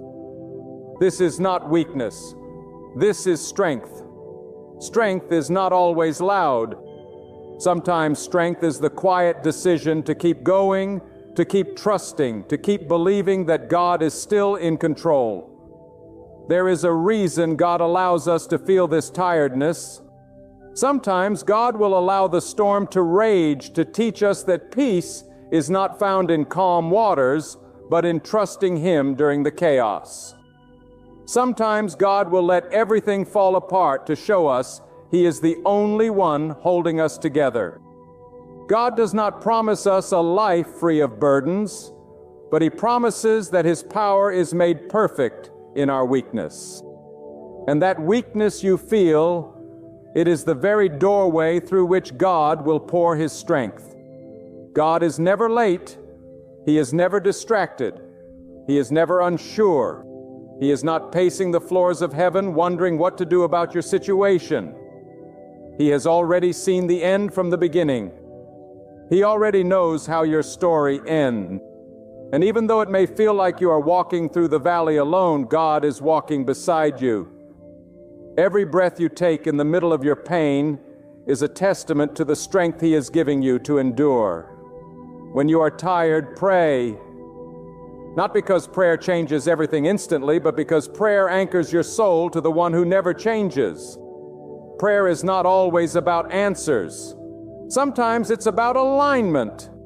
Sometimes God delays the breakthrough to deepen your faith.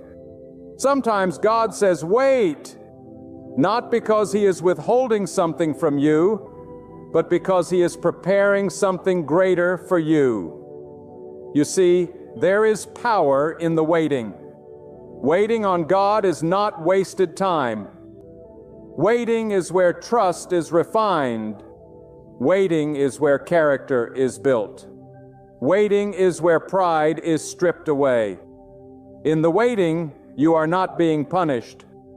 You are being positioned for a greater glory, a deeper faith, and a more unshakable trust in God.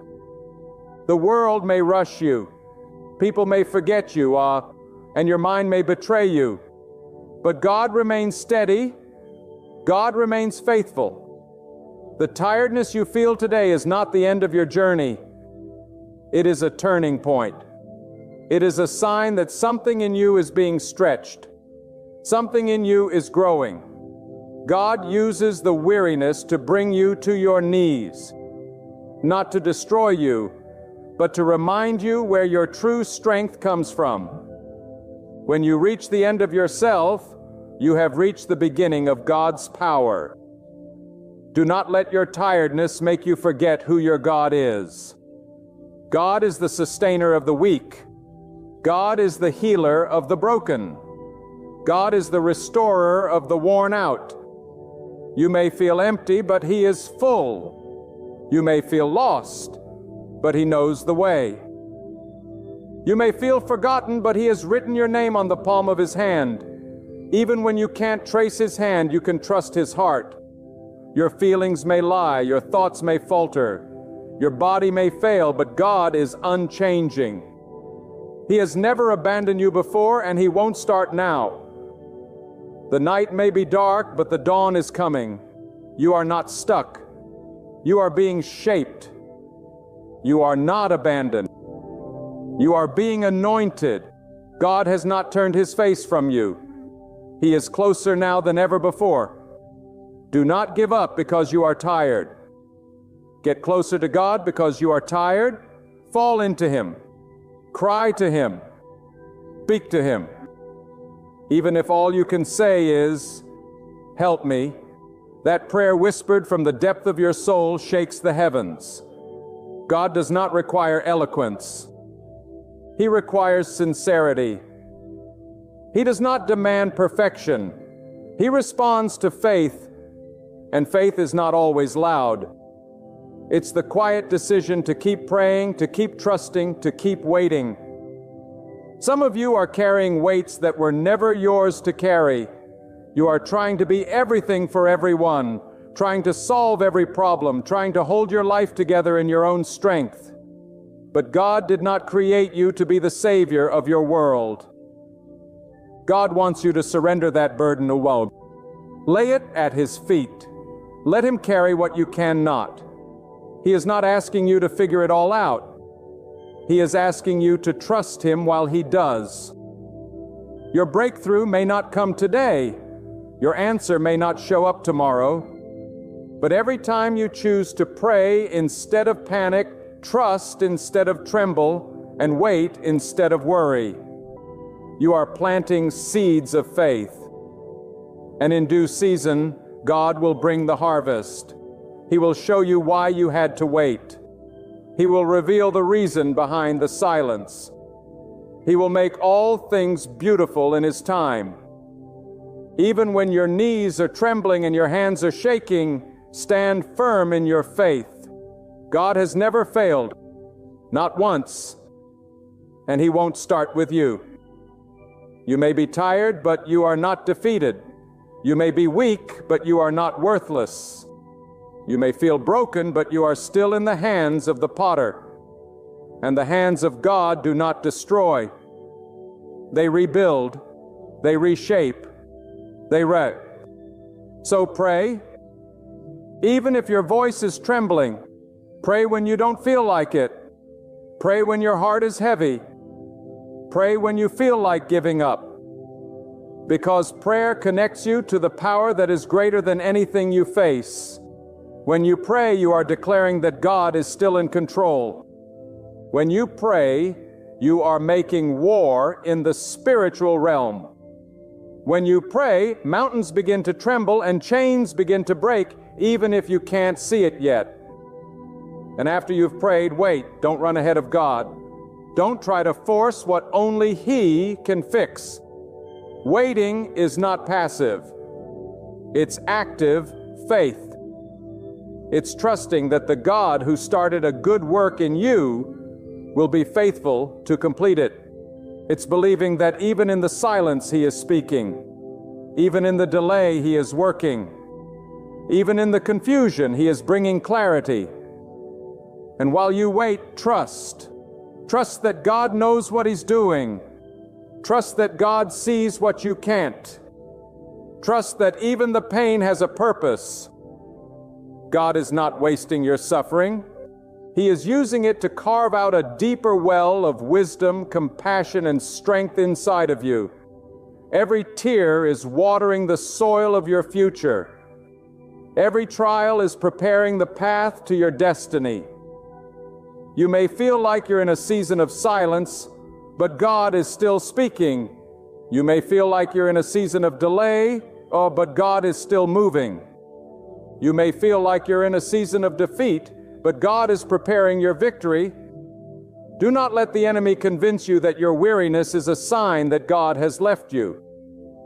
The enemy attacks the hardest when he knows God is about to do something great. The tension you feel is the stretching of your faith.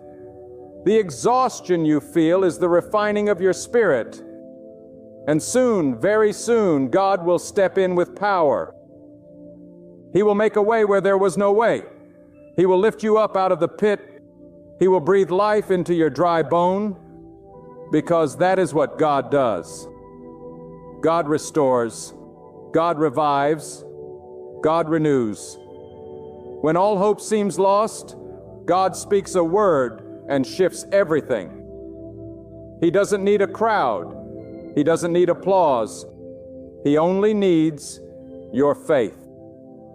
And your faith, no matter how small, is enough for God to move. You may be tired, but you are still chosen. You may be drained, but you are still called. You may be weak, but you are still being prepared. This tiredness you feel is not in vain. It is the process, and the process is proof that God is still working. He is the author of your story, and He writes with purpose. There is not a single sentence in your life that God does not use for your good. So press on, not in your own strength, but in the strength of God. Walk on not because the road is easy, but because the one who walks with you is greater than anything that stands against you. Speak to your soul and say, God knows, God sees, God cares, God is near. And let that truth be your anchor in every storm. Even when it's hard to believe, choose to believe. Even when it's hard to hope, choose to hope.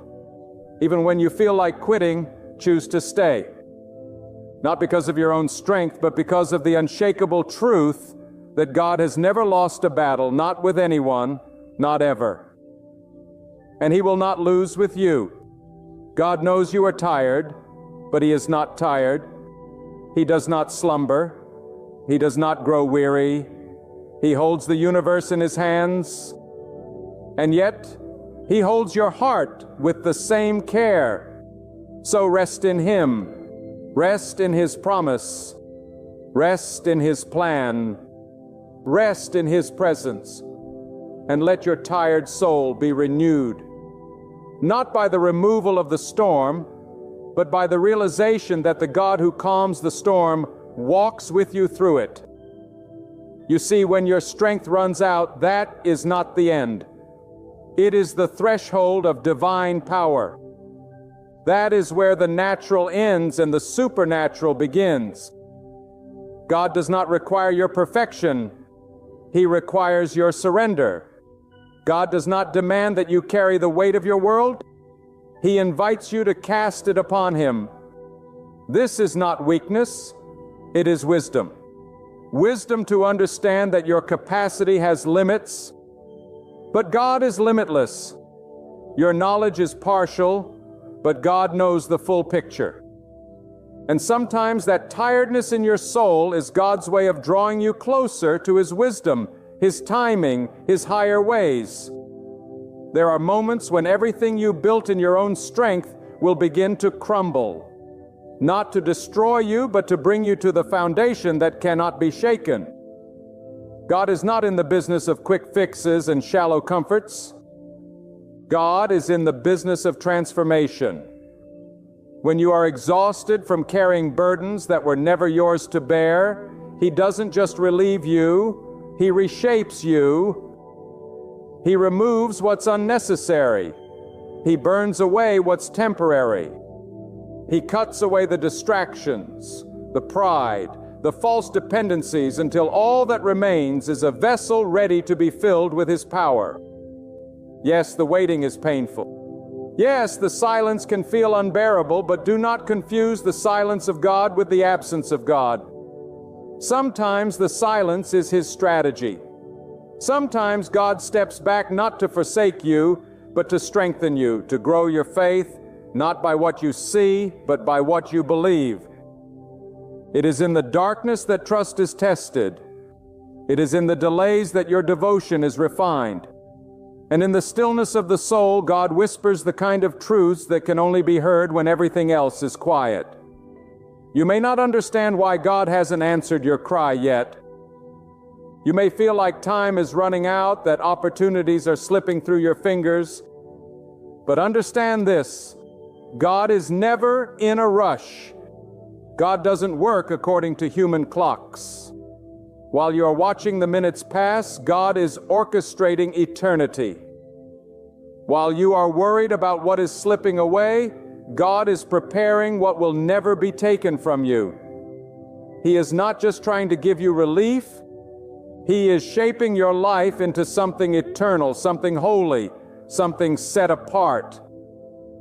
And if you could see what God is preparing in the invisible, you would stop doubting in the visible. If your eyes could catch just a glimpse of the angels He has assigned to walk with you, you would walk with boldness, even in the middle of your fear. If your ears could hear the conversations God has had about your destiny, you would stop comparing yourself to those around you and start honoring the journey He has handcrafted for you. There is no wasted moment in the hands of God. Not a single tear, not a single heartbreak, not a single moment of loneliness is overlooked. Every step you've taken in pain has been recorded by the one who watches over your soul. Every sleepless night has been seen by the one who neither slumbers nor sleeps. And He will repay you not just with comfort but with purpose, not just with blessings but with clarity. God does not owe you anything, yet in His mercy, He chooses to restore everything. But restoration only comes to those who trust the process. Not the comfortable process, not the predictable process, but the divine process. A process that often looks like struggle before it looks like success. A process that often feels like breaking before it feels like blessing. But make no mistake, God is the master craftsman. He does not make mistakes with His tool. If He allows the pressure, it is to purify. If He allows the delay, it is to develop. If He allows the pain, it is to prepare. This is the hour to remember that tiredness does not mean defeat. It means you are human. It means you care deeply. It means you have been trying, praying, enduring. But now it's time to stop striving in your own strength and start abiding in God's strength. It's time to stop rehearsing your fears and start declaring your faith. It's time to remember that God did not bring you this far to leave you now. You are still here. That is the proof. You have been through storms that should have drowned you. You have faced trials that could have crushed you, but you're still breathing, still standing, still seeking God. And that is not by accident. That is grace. That is power. That is divine intervention working silently on your behalf. The enemy tried to steal your hope, but God preserved it. The enemy tried to make you quit, but God sustained you. The enemy tried to isolate you in your pain, but God met you there and whispered, "You are not alone." And no, you don't have to have all the answers. You don't need to understand the plan in full. All God asks is that you trust Him with the next step. Not the whole journey, just the next step. You don't need to see the whole staircase. Just keep climbing. You don't need to map out the whole future, and just stay faithful where you are. That is trust. That is faith. That is surrender. So when your body is weak, let your spirit speak louder. Say to yourself, God is still my strength. When your mind is racing with doubts, let your soul declare, God is still in control. When you feel like quitting, cry out, God, carry me. He will, because He is not a distant force. He is an ever-present helper. He is not just watching from above. He is walking with you, dwelling in the moments you thought no one cared. And you may look around and think others have it easier. You may wonder why your road is harder, but your road is holy. Your struggle has weight because your calling has glory. Your pain is deep because your purpose is greater. And God is preparing you for what others cannot handle. Stop comparing your journey to those who were never meant to walk your path. God handpicked you for something sacred. Don't let fatigue rob you of that revelation. There is a holy fire being lit in the dark places of your soul, a fire that will not be extinguished by hardship, a fire that will not be drowned by despair. It is a fire of endurance, the fire of faith, the fire of spiritual authority that only comes from walking through the valley with God and discovering that He is enough. That is more than enough. You may not feel strong right now, but faith is not a feeling. Faith is a decision to believe when everything around you says it's over. A decision to hope when hope makes no logical sense. A decision to keep praying not because of what you see, but because of what you believe God will do. That kind of faith moves mountains. That kind of faith silences the lies of fear. That kind of faith invites God to do the impossible. So no, you don't need to have it all together. You just need to stay connected to the one who holds it all together. You don't need to pretend to be strong. You just need to stay close to the source of strength. You don't need to understand everything. You just need to trust the one who does. God never sleeps. God never gives up. God never changes. And when everything in your world is shifting, shaking, falling apart, God remains the solid ground. You can build your hope on Him. You can anchor your soul in Him. You can place your future in His hands, and you will not be disappointed. So pray, even when your voice shakes, even when your faith feels fragile, even when your prayers seem unanswered. Pray, because prayer is not merely conversation. It is communion. It is alignment. It is surrender. And in surrender, peace is found. Not because the struggles disappear, but because God is present within them. And wait, not with passivity, but with expectation. Wait, not with fear, but with confidence that God has already set in place what your eyes have yet to see. Wait, because His timing is more than just right. It is flawless. His delay is never rejection. It is divine design. And trust. Trust when the winds roar and the waters rise. Trust when companions fail and opportunities close. Trust when every part of you wants to run, to fix, to seize control. Trust that the same God who brought you this far has not led you here to forsake you, but to reveal His nature to you. God knows your exhaustion, and He is not disappointed in your fatigue. He is not upset by your weakness. He is near. He is ready. He is reaching toward you even now. Not with condemnation, but with compassion. Not with frustration, but with faithfulness. And if you reach back, if you give Him your tired soul, your broken dreams, your heavy heart, He will lift you. He will restore you. He will fill you again.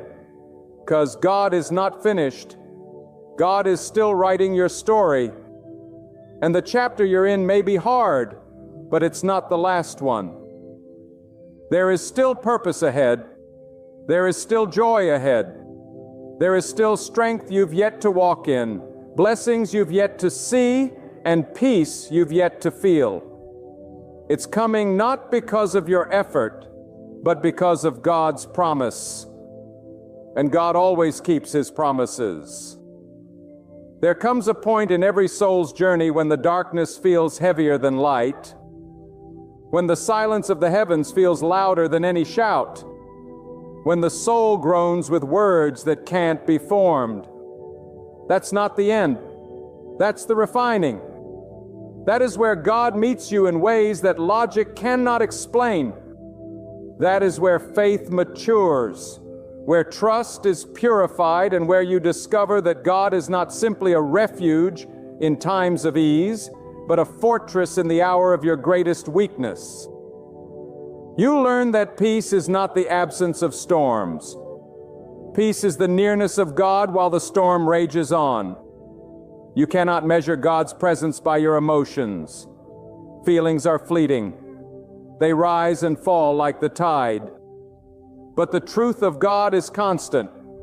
The truth is that He is always near to the brokenhearted. The truth is that God draws closer to the weary. The truth is that when you feel most abandoned, God is closest, carrying you through what you don't even realize would have crushed you without His grace. The battle you didn't see was already fought by the hand you didn't notice. That's how God works. Quietly, deeply, and always with purpose. And what is that purpose? To mold you, to shape you, to anchor you so deeply in faith that no wind can uproot you. God is not concerned with quick comfort. He is after unshakable faith. He is after hearts that will not bow to pressure, souls that will not surrender to discouragement, and minds that will not collapse under confusion. God strengthens those who dare to wait when it would be easier to run. He empowers those who remain still when the world screams for motion. Because in that stillness, a voice greater than fear begins to rise. A voice that says, "Be still and know it that God is in control." That God is aware that nothing has escaped His notice. The long nights, the burdens carried silently, the moments of breakdown behind closed doors, God saw them all, and not a single second of your struggle will go unused. When you trust God, nothing is wasted. The pain becomes preparation. The delay becomes development. The silence becomes sanctification. This is where many turn back. When God doesn't move how they expected or speak when they demanded. But you, if you are to walk in the fullness of God's power, must go deeper beyond your expectations, beyond your deadlines, beyond your understanding. That's where true surrender lives. That's where real power is born. Not in knowing, but in trusting. Not in controlling, but in yielding. When you say, "Even though I don't see the way, I will walk by faith," you are no longer walking in your own strength. You are walking in alignment with the one who formed the path before you ever took a step. Many want the promise, but few are willing to endure the process. But if God allows you to wait, it is because He is forming a strength in you that cannot be taken away by time, by people, or by circumstances. That inner strength doesn't come from books, titles, or even experience. It comes from seasons of complete dependence on God. It is born in the fire of surrender. It grows in the soil of patience, and it shines in the darkness because it was forged in the absence of light. There are things God is doing in you right now that you don't even recognize. He is closing doors to protect you from what you would have chased. He is removing people who are only assigned for a temporary season. He is stripping away distractions to bring clarity to your purpose. Do not despise what you lose in this season, because what God takes away, He replaces with something eternal. You may mourn what is gone, but wait until you see what is coming. Your faith must be bigger than your frustration. Your hope must be louder than your doubt. And your trust in God must be stronger than your impulse to fix everything yourself. There is power in letting go. There is breakthrough in surrender. There is rest in simply saying, "God, I trust you right here, right now, even when nothing makes sense." That prayer will do more for your future than all the plans you've drawn up in your own wisdom. And when God does move, when He opens a door, answers the prayer, lift the weight, there will be no question about where the glory belongs. It won't be your doing. It won't be your timeline. It won't be your strategy. It will be God, completely, unmistakably, undeniably God. And you will look back on this season, this tired, quiet, trembling season, and you will thank Him for not giving you what you thought you needed, because He gave you something far greater, Him. You may be tired, but you are not alone. You may feel weak, but the power of God is perfected in that weakness. You may be waiting, but the weight of that weight is pressing down gold inside of you. Faith that doesn't flinch, courage that doesn't crack, and a fire that doesn't go out. This is the making of a vessel that can carry divine purpose. So don't fear the silence. Lean into it. Don't run from the waiting. Settle into it. Don't resist the process. Yield to it. God knows exactly how to bring you out. And when He does, it'll be better than you imagined, deeper than you prayed for, and greater than what you were settling for. But He cannot bless who you pretend to be. He blesses those who trust Him as they truly are. Tired, honest, broken, surrendered. The world tells you to hustle harder, to grind until you break, to push until something happens. But God says, come to me. Come to me when you're tired. Come to me when you're out of answers. Come to me when nothing is working. Come to me not as a last resort, but as your first response. God honors those who put Him above their own understanding, above their own strategy, above their own ambition. He will not let you be ashamed for trusting Him. He will not fail to reward the faith of those who wait on Him. His promises are not fragile. They are eternal. His hand is not weak. It is mighty. His plan is not failing. It is unfolding. And right now, even now, He is whispering into your weary soul, hold on. I am working. I am weaving. I am watching over you. The tears you cried in secret are known to God. The strength you gave when no one said thank you is remembered by God. The times you forgave, the times you held back your words, the times you chose peace over revenge, God saw them all. And He will reward you in His time, in His way. Let your tiredness bring you closer to God, not farther away. Let your fatigue become the fuel for a deeper reliance. Let your confusion become a call to press into the presence of the only one who truly knows the end from the beginning. You are not behind. You are not forgotten. You are exactly where God needs you to be to transform you into who He called you to become. And transformation is never painless, but it is always powerful. Trust that every step you take, even the ones you stumble through, are covered by the mercy of God. Every day you rise again despite feeling empty is proof that God is not done with you. You are still in His hand. You are still under His plan. You are still the object of His care. So lift your head not in pride but in confidence. Speak to your soul and declare that the one who formed the heavens is also forming your destiny. You are not stuck. You are stationed. You are not forsaken. You are being fortified. You are not forgotten. You are being fashioned into something glorious. Pray, wait, trust. These are not passive suggestions. They are spiritual weapons. Use them. Hold them. Cling to them. And watch what God will do. Because when you place your tiredness in His hands, He gives you rest. When you place your weight in His timing, He gives you direction.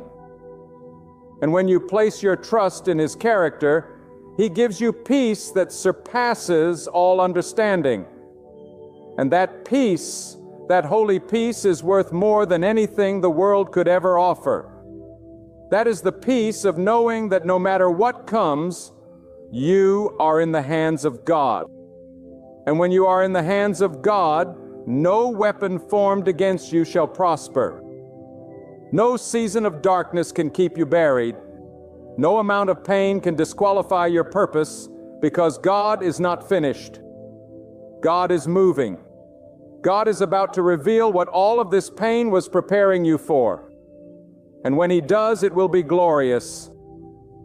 There is a kind of strength that is born only in the valley. Not the strength of muscles or pride, but the strength of surrender.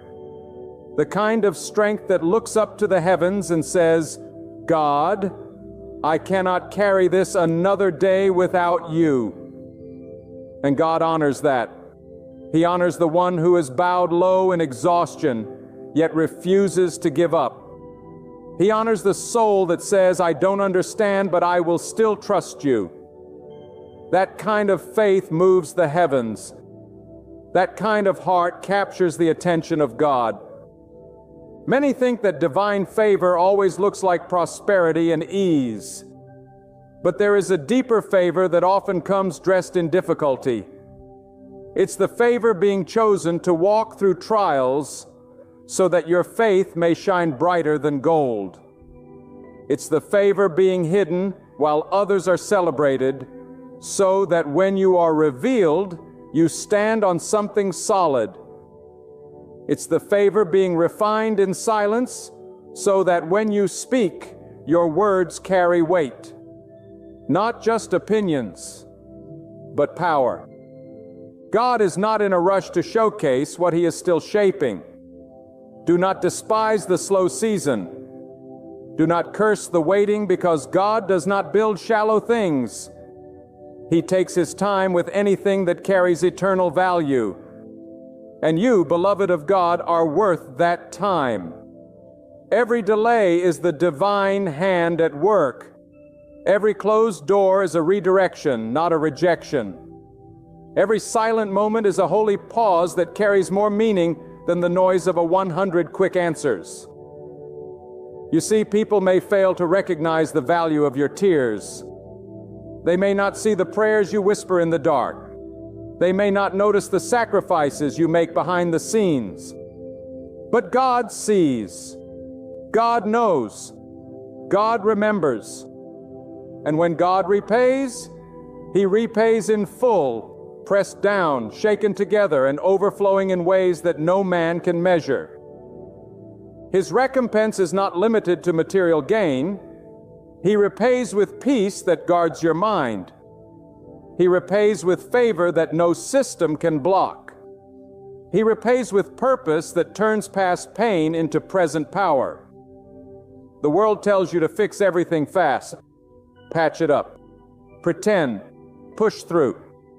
But God says, bring it to me. Not the polished version. Bring me the real you. Bring me the weary you. Bring me the angry you. Bring me the confused, broken, uncertain, trembling you. That is the one I want. That is the one I can fill. That is the one I can use. Because God does not require strength. He gives it. He does not demand perfection. He perfects. He does not expect you to carry the burden. He invites you to lay it down. And when you lay it down, something begins to happen. Slowly, quietly, but unmistakably, God begins to trade your heaviness for His presence. He begins to exchange your despair for hope, your fear for courage, your tears for the oil of gladness, not because the situation changed overnight, but because you changed in the middle of it. You are no longer trying to outrun the storm. You are learning to rest in the arms of the one who controls the wind and the wave. This is where true faith lives. Not in the absence of questions, but in the presence of unwavering trust. Faith that says, even if I don't feel it, I believe God is here. Faith that says, even if I don't see the way, I trust God has one. Faith that declares, even if everything falls apart, God remains my anchor. That is the kind of trust that shakes the kingdom of darkness because it cannot be manipulated. It cannot be stolen. It cannot be crushed. It has been tested and proven, and what a testimony that becomes not just to others, but to yourself. To be able to say, I walked through the fire and I did not burn. I passed through the flood and I was not swept away, not because I was strong, but because God carried me. That is power. That is legacy. That is what transforms trials into triumph. You may look at your life and feel like you're going in circles. You may feel like nothing is progressing, like all your prayers have hit a wall. But trust this, God wastes nothing. What looks like delay is often a detour for your protection. What feels like a closed door may be God sealing off a path that leads to destruction. And what feels like obscurity is God building something so sacred within you that it cannot be rushed. When the time is right, what He has placed in you will come forth with fire, with favor, and with authority. But that authority is forged in the quiet places, in the still mornings when you choose prayer over panic, in the long nights when you worship through weeping, in the lonely roads where obedience costs you popularity. That is where your spirit is strengthened. That is where God breathes endurance into your lungs. That is where your heart learns to beat with the rhythm of His will. And when your soul is in tune with God's will, you no longer chase approval. You no longer live for applause. You are led by purpose, not pressure. You are moved by conviction, not convenience. And that is what makes you unshakable. The enemy may try to distract you, discourage you, even delay you, but he cannot destroy what God has built in surrender. So if you are tired, do not see it as a sign of weakness. See it as a call to draw nearer. Let the fatigue drive you to the source, not to despair. Let the tiredness remind you that you were never meant to carry this alone. God is inviting you deeper, not because you failed, but because you're ready for more. More of His wisdom, more of His peace, more of His strength. This is your moment to turn inward and upward, to say with unwavering resolve, God, I give you everything. Not just my success, but my struggle. Not just my gifts, but my grief. Not just my worship, but my weariness. All of it. Take it. Shape it. Use it. And when you pray like that, heaven hears. The silence shifts. The atmosphere begins to change. Not always around you, but always within you. Because the greatest miracle is not always external, it is internal. It's the miracle of joy in sorrow, the miracle of peace in the middle of chaos, the miracle of standing tall when the weight should have crushed you. That's what God does. He lifts, He builds, He restores, and He does it in such a way that when people look at your life, they won't say, look what they did.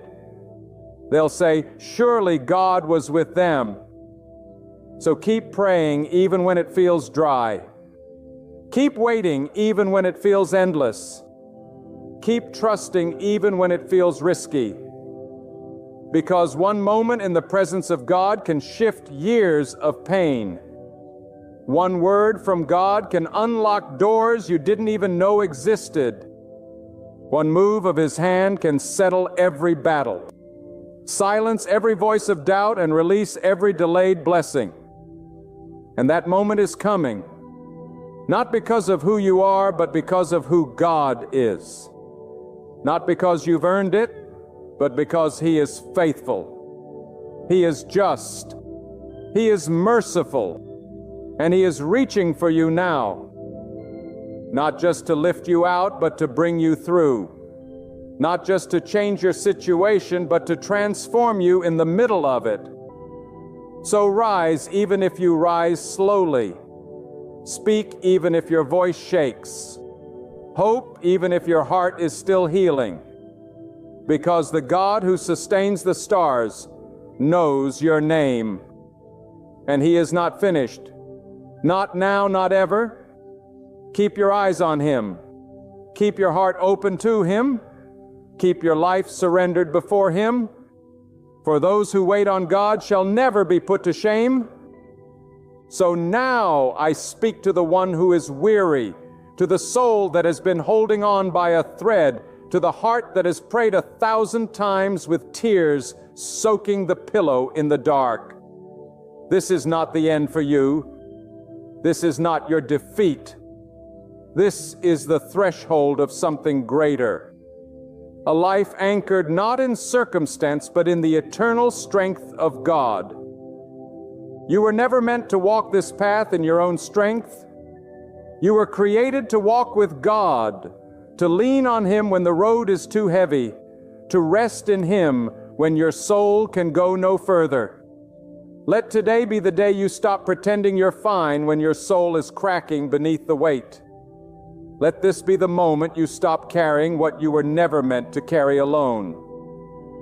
God is calling you not to do more, not to prove more, but to surrender, to bring the real you, the tired you, the confused you, the hurting, silent, frustrated, faithful, doubting, waiting you. All of it. God wants you. Not your performance, not your perfection, your heart. That as you offer your heart raw and honest, God will meet you there, not always with immediate answers, but always with undeniable presence. He will breathe into your emptiness. He will speak into your silence. He will light a fire where the ashes have grown cold. You will rise again, not because of your own strength, but because the one who created you never left your side. Every ounce of strength you thought was gone, God will restore. Every moment of time you thought was wasted, God will redeem. So here is your call.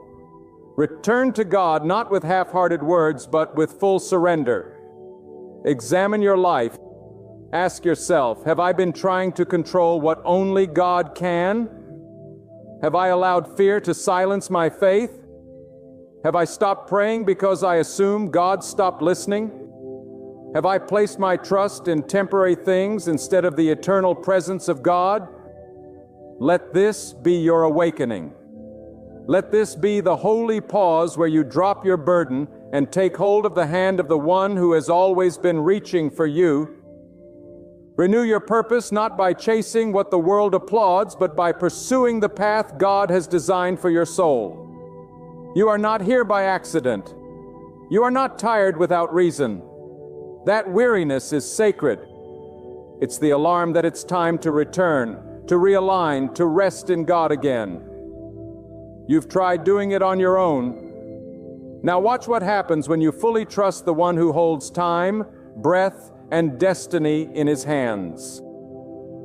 Janchinsu alai, bohuanto anem dash, vagyunguyen I nhia, nhip geo. Do not leave this moment the same. Allow something within you to awaken and shift. Decide for faith instead of fear. Choose surrender rather than endless struggle. Choose quiet confidence instead of panic. Choose God above all else. And as you do, may your soul be infused with a strength not born of this earth. May your spirit stand with a peace that silences every storm. May your heart ignite again with a holy fire that no weariness, no silence, no delay can put out. Step forward now, not in doubt, but with assurance. Not trembling in fear, but steady in faith. Not leaning on your own wisdom, but resting fully in the one who knows the end from the beginning. For God knows. God sees. God has received every cry of your heart, and God will respond. Not always on your timeline, but always at the perfect moment. Let this be the threshold, your sacred yes, your divine release. And when the night closes in again, and it will, hold on to this truth. God is still with you. God is still leading you. God is still more than enough. He always has been, and He always will be.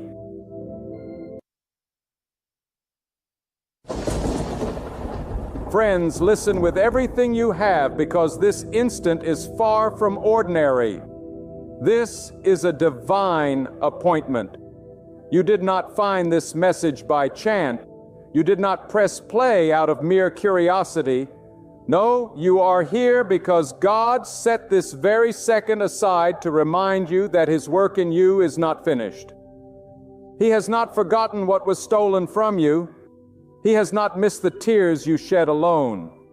God is arranging a miracle that will return what you lost and bring even more. Many of you have walked through long seasons of drought, deep hurt, and crushing disappointment. You have faced loss after loss, relationships broken, finances collapsed, health weakened, and peace taken away. You have looked up and cried, "God, where are you? Why is everything I built falling apart?" Hear this. When God allows something to be taken, it is not to punish you. It is to clear space for something far greater. God never removes without intending to multiply. What seems like an ending to you is the stage being set for a supernatural beginning. What appears as rubble in your sight is the very foundation God will use to raise something glorious. You see, God is not a man who forgets. He is not like the world that discards the broken. God remembers. He remembers every prayer you whispered at midnight. He remembers the times you gave when you barely had enough for yourself. He remembers how you stayed silent when you could have fought back. He remembers how you kept believing when everything around you told you to give up. God saw it all. And now, yes, now He is moving. He is sending a miracle that will not only restore what you lost, but elevate you beyond what you could have imagined. You may feel buried under the weight of grief, betrayal, or shame, but I'm here to tell you God never buries His chosen. He plants them. And anything God plants, He plans to harvest. You are not dead. You are not forgotten. You are being prepared. Just because it hasn't happened yet doesn't mean it won't. Delay is not denial with God. Sometimes the waiting is the miracle in disguise. Because in the waiting, God is shifting hearts, opening doors, softening enemies, and preparing blessings that would have crushed you if they came too soon. God knows exactly what He's doing. He doesn't guess. He doesn't hope. He speaks, and it is so. And when He says He will restore what the enemy has taken, you better believe the enemy will have to release every stolen thing, every ounce of peace, every dream, every opportunity. God is bringing it back. But when He returns it, it won't be in the same form. It'll be greater. Because God doesn't just give back. He gives back with increase. When God restores, He leaves no room for doubt that it was Him who did it. There are some listening right now who have been betrayed by those closest to you. People you trusted turned their backs and walked away when you needed them the most. You've been left with broken pieces, wondering how to put your life together again. But listen closely. God is not going to restore your life through those who left you. He is going to raise you up in such a way that even those who betrayed you will have to admit that God's hand is on you. God will turn your betrayal into a testimony, your pain into power, your loss into legacy. Don't confuse silence with absence. Just because you don't see anything changing doesn't mean God is not working. A seed doesn't grow in the spotlight. It grows in the dark.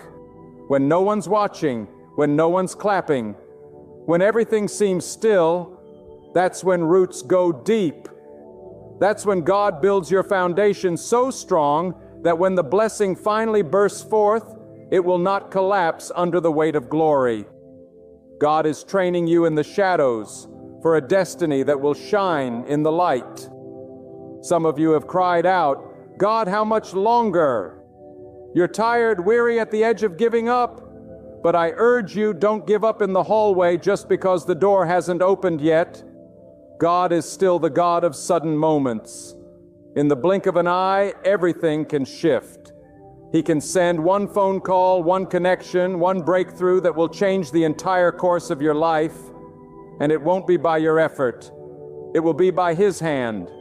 And when He does it, no man can undo it. No devil can block it. No lie can reverse it, because when God releases, He releases with power.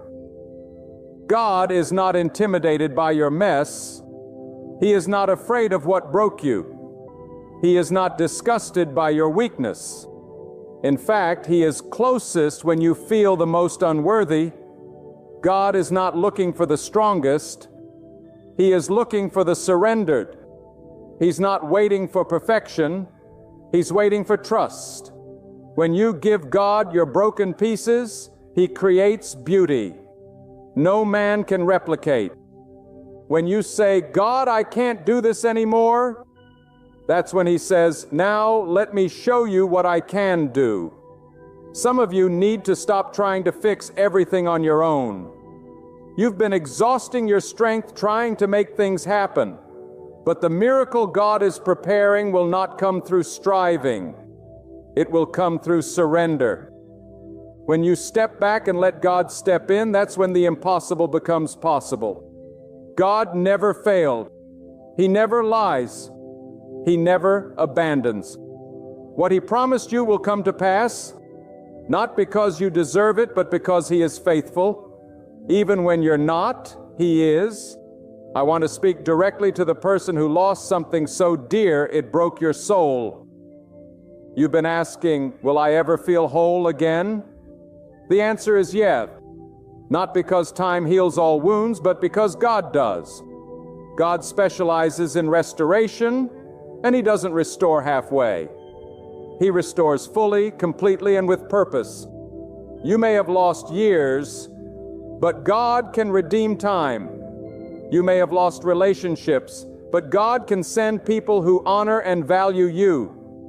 You may have lost direction, but God can lead you into a path so divine, you'll forget the wilderness behind you. Hear me. This is not the end. This is not how your story finishes. God is the author, and He's still writing. Don't judge your future by the chapter you're in. What feels like a storm is actually God rearranging the pieces for a better tomorrow. The enemy may have meant it for evil, but God is about to flip the script. He's about to use your setback as a slingshot. The greater the resistance, the further the launch. What tried to destroy you is what God will use to promote you. Some people around you won't understand what's happening. That's okay. This miracle isn't for their validation. It's for your vindication. God is going to make it so evident, so undeniable that even your doubters will have to admit it was His power that lifted you up. You won't need to prove yourself. God will speak for you through the miracle He performs in your life. And when it comes, give Him all the glory, because no man will be able to say they made you who you are. Only God. You may have been overlooked, underestimated, even laughed at. But God saw you. He never took His eyes off you. He knew exactly what you could handle. He knew the storm wouldn't drown you. He knew the fire wouldn't consume you. He allowed it not to destroy you, but to refine you. And now you are stronger, wiser, ready. The miracle He is about to release will not just restore what you've lost, it will reward who you become.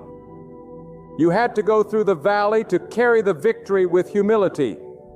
Sometimes God allows what we love to be taken, so that we'll learn to love the giver more than the gift. But once our hearts are aligned with Him, not what He gives, but who He is, that's when the heavens open. That's when the miracle flows like a river. God is looking for hearts that trust Him, not just hands that want from Him. And when He finds that trust, miracles follow, restoration follows, glory follows. So I say to you with every ounce of boldness, get ready. Get ready for divine compensation. Get ready for unexpected favor. Get ready for tears of joy where there once were tears of sorrow. God is about to move. The loss was real, yes, but so is the restoration. And it is coming, not by force, not by luck, but by the mighty hand of God. Hold on. Stand firm. Keep believing. Because when God moves, He moves with such power that your past can no longer define you. Everything that was taken, the years, the laughter, the confidence, the dreams, the stability, it's all coming back better, stronger, overflowing. God is not limited by your current situation. He is not bound by human timelines. He creates out of nothing. He restores out of ruins. He blesses out of brokenness. What you thought was over, God is just beginning. What you thought you lost forever, God is holding in His hand, ready to return in abundance. This is not a fantasy. This is not blind hope. This is the unshakable truth of who God is. If He did it before, He can do it again. If He opened the sea for others, He can make a way for you. If He gave life to the barren, He can bring life to your situation. Nothing is too hard for God. No loss is too great. No pain is too deep. When He speaks, everything changes. When He moves, mountains crumble. And when He restores, He does it with such perfection that your story becomes a sign for others. People will look at you and say, "How did you make it?" And you will say, "It was God." Not talent, not money, not connections. God. He picked you up from the ashes and crowned you with beauty. He saw value in you when others saw failure. He stayed when others walked out.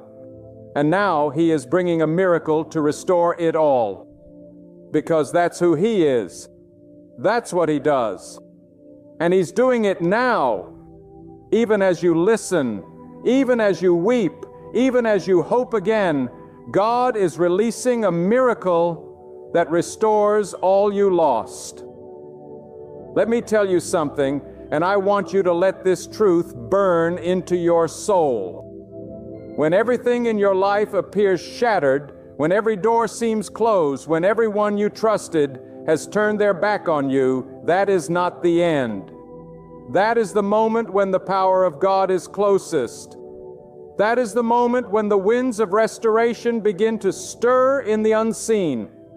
God does not need applause, attention, or approval to move. He works in silence. He moves in stillness. And when He rises up to restore, no force in this world or the next can block His hand. You must understand, restoration does not mean returning to how things were. Restoration by God means elevation. It means increase. It means the years the locusts have eaten will be repaid with abundance. It means the seasons of weeping will be exchanged for rivers of joy. God does not match what you lost. He surpasses it because His purpose for you was never tied to what left you. What was taken was not your foundation. It was only the scaffolding. What was broken was not the end. It was the preparation. There is a reason the storm did not kill you. There's a reason your heart, though cracked, still beats with hope. God is preserving you for something bigger than explanation. He is keeping you hidden for a reason. Because when He finally unveils what He has been shaping in the shadows, even those who mocked you will have to confess that it could only have been the work of God. He is the master of reversal. He turns ashes into purpose, isolation into elevation, delay into destiny. Do not despise your process. Do not curse the pain, because sometimes God allows the ground to be shaken, not to destroy you, but to uproot what was never meant to grow with you. Sometimes He tears away the fault so that He can plant what is true. Sometimes He allows your plans to fail so that His plans can flourish. You may have prayed for restoration to come a certain way, but God is not obligated to move according to your logic. He is not constrained by human reason. He works in divine wisdom that sees the end from the beginning. If you are still standing, it means God is not through with you. If you are still breathing, it means your story has not reached its highest point. You may have been bruised, but you're not broken. You may have been delayed, but you are not denied. The miracle is already in motion. Restoration is not something that will happen someday. It's something God is already weaving into the fibers of your life. Even the setbacks you thought were random are being used to build the stage for His glory to be revealed. There is power in trusting God when nothing makes sense. There is strength in praising Him when your hands are empty. Because when God sees your faith in the middle of your lack, He unleashes His abundance. When He sees your loyalty in the face of loss, He opens the heavens. God is drawn to the humble heart. He is near to those who cry out to Him, not with complaints, but with surrender. When you say, "God, not my way, but yours," that's when the miracle flows. That's when the tide turned. The truth is, many of the things you lost were never meant to stay. They were seasonal, not permanent, and God in His mercy allowed them to leave so you would not build your identity on sand. He is building something solid in your life, something that cannot be shaken by opinions, betrayed by people, or stolen by time. When God restores, He lays a foundation so strong that the enemy cannot uproot it. What He gives, no man can take.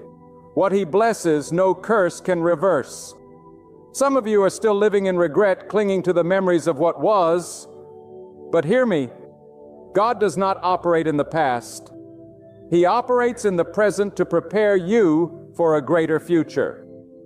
Stop replaying the failures. Stop grieving what cannot be resurrected. Look forward.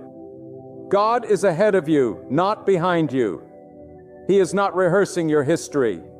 He is writing your destiny. And it is filled with light, purpose, and a restoration that will make your past seem like a shadow compared to what's coming. Let go of the idea that you missed your moment. With God, no moment is ever truly missed. He is the Redeemer of time. What others achieve in a decade, God can do for you in a day. One divine opportunity from Him can erase years of struggle. One encounter with His power can bring back what was lost with interest. He doesn't just restore, He compensates. And when He pays you back, it's not in the currency of man. It's in peace, favor, strength, and fulfillment. Now is the time to silence every voice of doubt that says it's too late. Now is the time to rebuke every lie that says you're too broken. Now is the time to rise with faith and declare, "If God is for me, who can be against me?" You are not a victim. You are not abandoned. You are not cursed. You are chosen. You are preserved. You are on the edge of a breakthrough so divine. You will look back on this season and thank God, not just for the restoration, but for the stripping that made room for it. Your name is still on God's list. Your address is still in His mind. Your tears are still in His record. Not one of them has been wasted. He collects every sorrow and stores every cry, not to forget, but to repay. And His repayment comes when you least expect it. In the middle of the ordinary, the supernatural can break forth. In the place of pain, a door of glory can open. God's restoration is not limited by circumstances. He creates rivers in deserts. He brings harvests from barren places. The people who thought your story was over are about to witness a transformation they cannot explain. God is not just restoring what you lost. He's using your story as a sign to others. You're becoming the evidence that God restores, that He remembers, that He revives, and no one will be able to deny that it was His hand that did it. Because when God restores, He does it in a way that commands awe, that silences critics, that brings glory to no one but Himself. So don't stop believing, don't stop praying, don't stop trusting. The restoration is coming. The breakthrough is near. You may not see it yet, but it is forming, it is rising, it is being released, and when it arrives, it will be like a flood, sudden, powerful, undeniable. You will weep tears of joy. You will walk in places you once only dreamed of. You will carry peace that passes understanding. And all of it will come not because of anything you earned, but because of who God is. God is the restorer. God is the lifter. God is the healer. And He is getting ready to turn your sorrow into dancing, your mourning into celebration, your losses into testimony. Stand firm. Lift your head. The miracle is coming, and it carries the signature of God Almighty. Let the fire of truth burn in your spirit today, because this is not just another message. This is a divine summons, a holy reminder that God has not closed the book on your life. What the world labeled as over, God still calls unfinished. And let me tell you, when God speaks life into something that looks dead, it does not just survive, it thrives. That which was declared barren can suddenly produce abundance. That which was buried in sorrow can rise in strength. Because when God touches a situation, the natural gives way to the supernatural. There are seasons when God allows your strength to fail, not to shame you, but to teach you that restoration does not come through might nor through effort, but by His will alone. That moment when you fall to your knees, when you release the illusion of control, when you finally whisper, "God, I surrender," that is the moment heaven begins to move. That is the moment restoration begins. Not in the hands of men, but in the secret workings of God, who never sleeps, never forgets, and never loses a battle. Many people think restoration means getting back what you had. But God is not in the business of returning you to the past. He is in the business of transforming you for the future. The reason some things were stripped away was because they were not designed to go where He is taking you. You see, some of the losses you grieve were divine subtractions, surgically removed by God, so that your spirit would not be contaminated by what was never pure in the first place. And though it hurt, though it left you questioning, it was still mercy. Because there are moments when what we plead for God to restore has already been deemed unfit for the path ahead. That is why He whispers, "Trust me in the shadows. Trust me when the healing hasn't arrived. Trust me while the doors remain shut." For the silence you face is not God's absence. It is His preparation at work. Blessings are crafted in hidden places. Restoration is shaped in the fire of faith. And if you do not faint, if you keep standing even with shaking knees, God will unveil in His timing what He has been forming behind the curtain. Right now, there are things unfolding in your life that defy human reason. You sense the wind pushing hard against you. You feel like every effort crumbles in your hands. But hear me, resistance is not rejection. Pressure is not punishment. God permits the crushing because what He is bringing forth from you is holy. Oil only flows when the olive is pressed. Fragrance only rises when the incense is consumed by fire.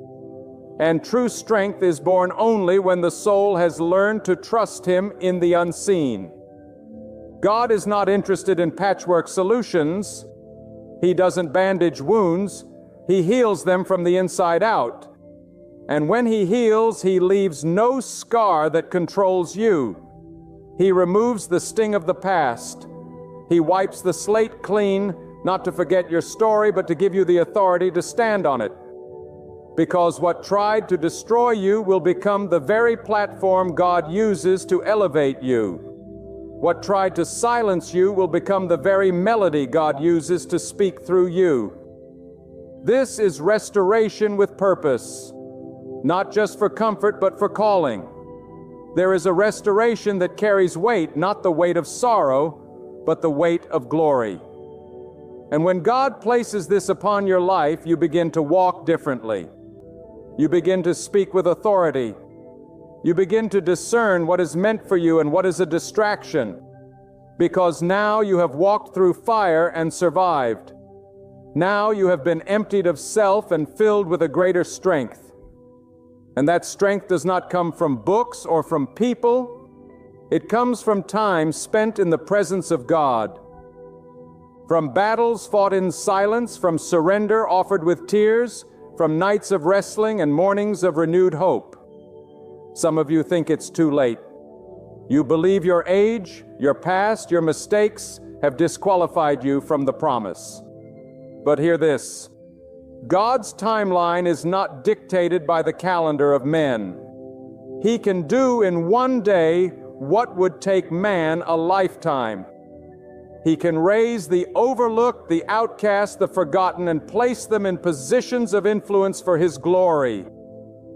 Time does not limit God. Delay does not frustrate Him. He is the redeemer of wasted years, the restorer of stolen days. Nothing is lost when it is placed in the hands of God. The moment you release your brokenness, He begins the work. But it is not always immediate, and it is not always visible. It often begins in your spirit in a place no one sees. In your quiet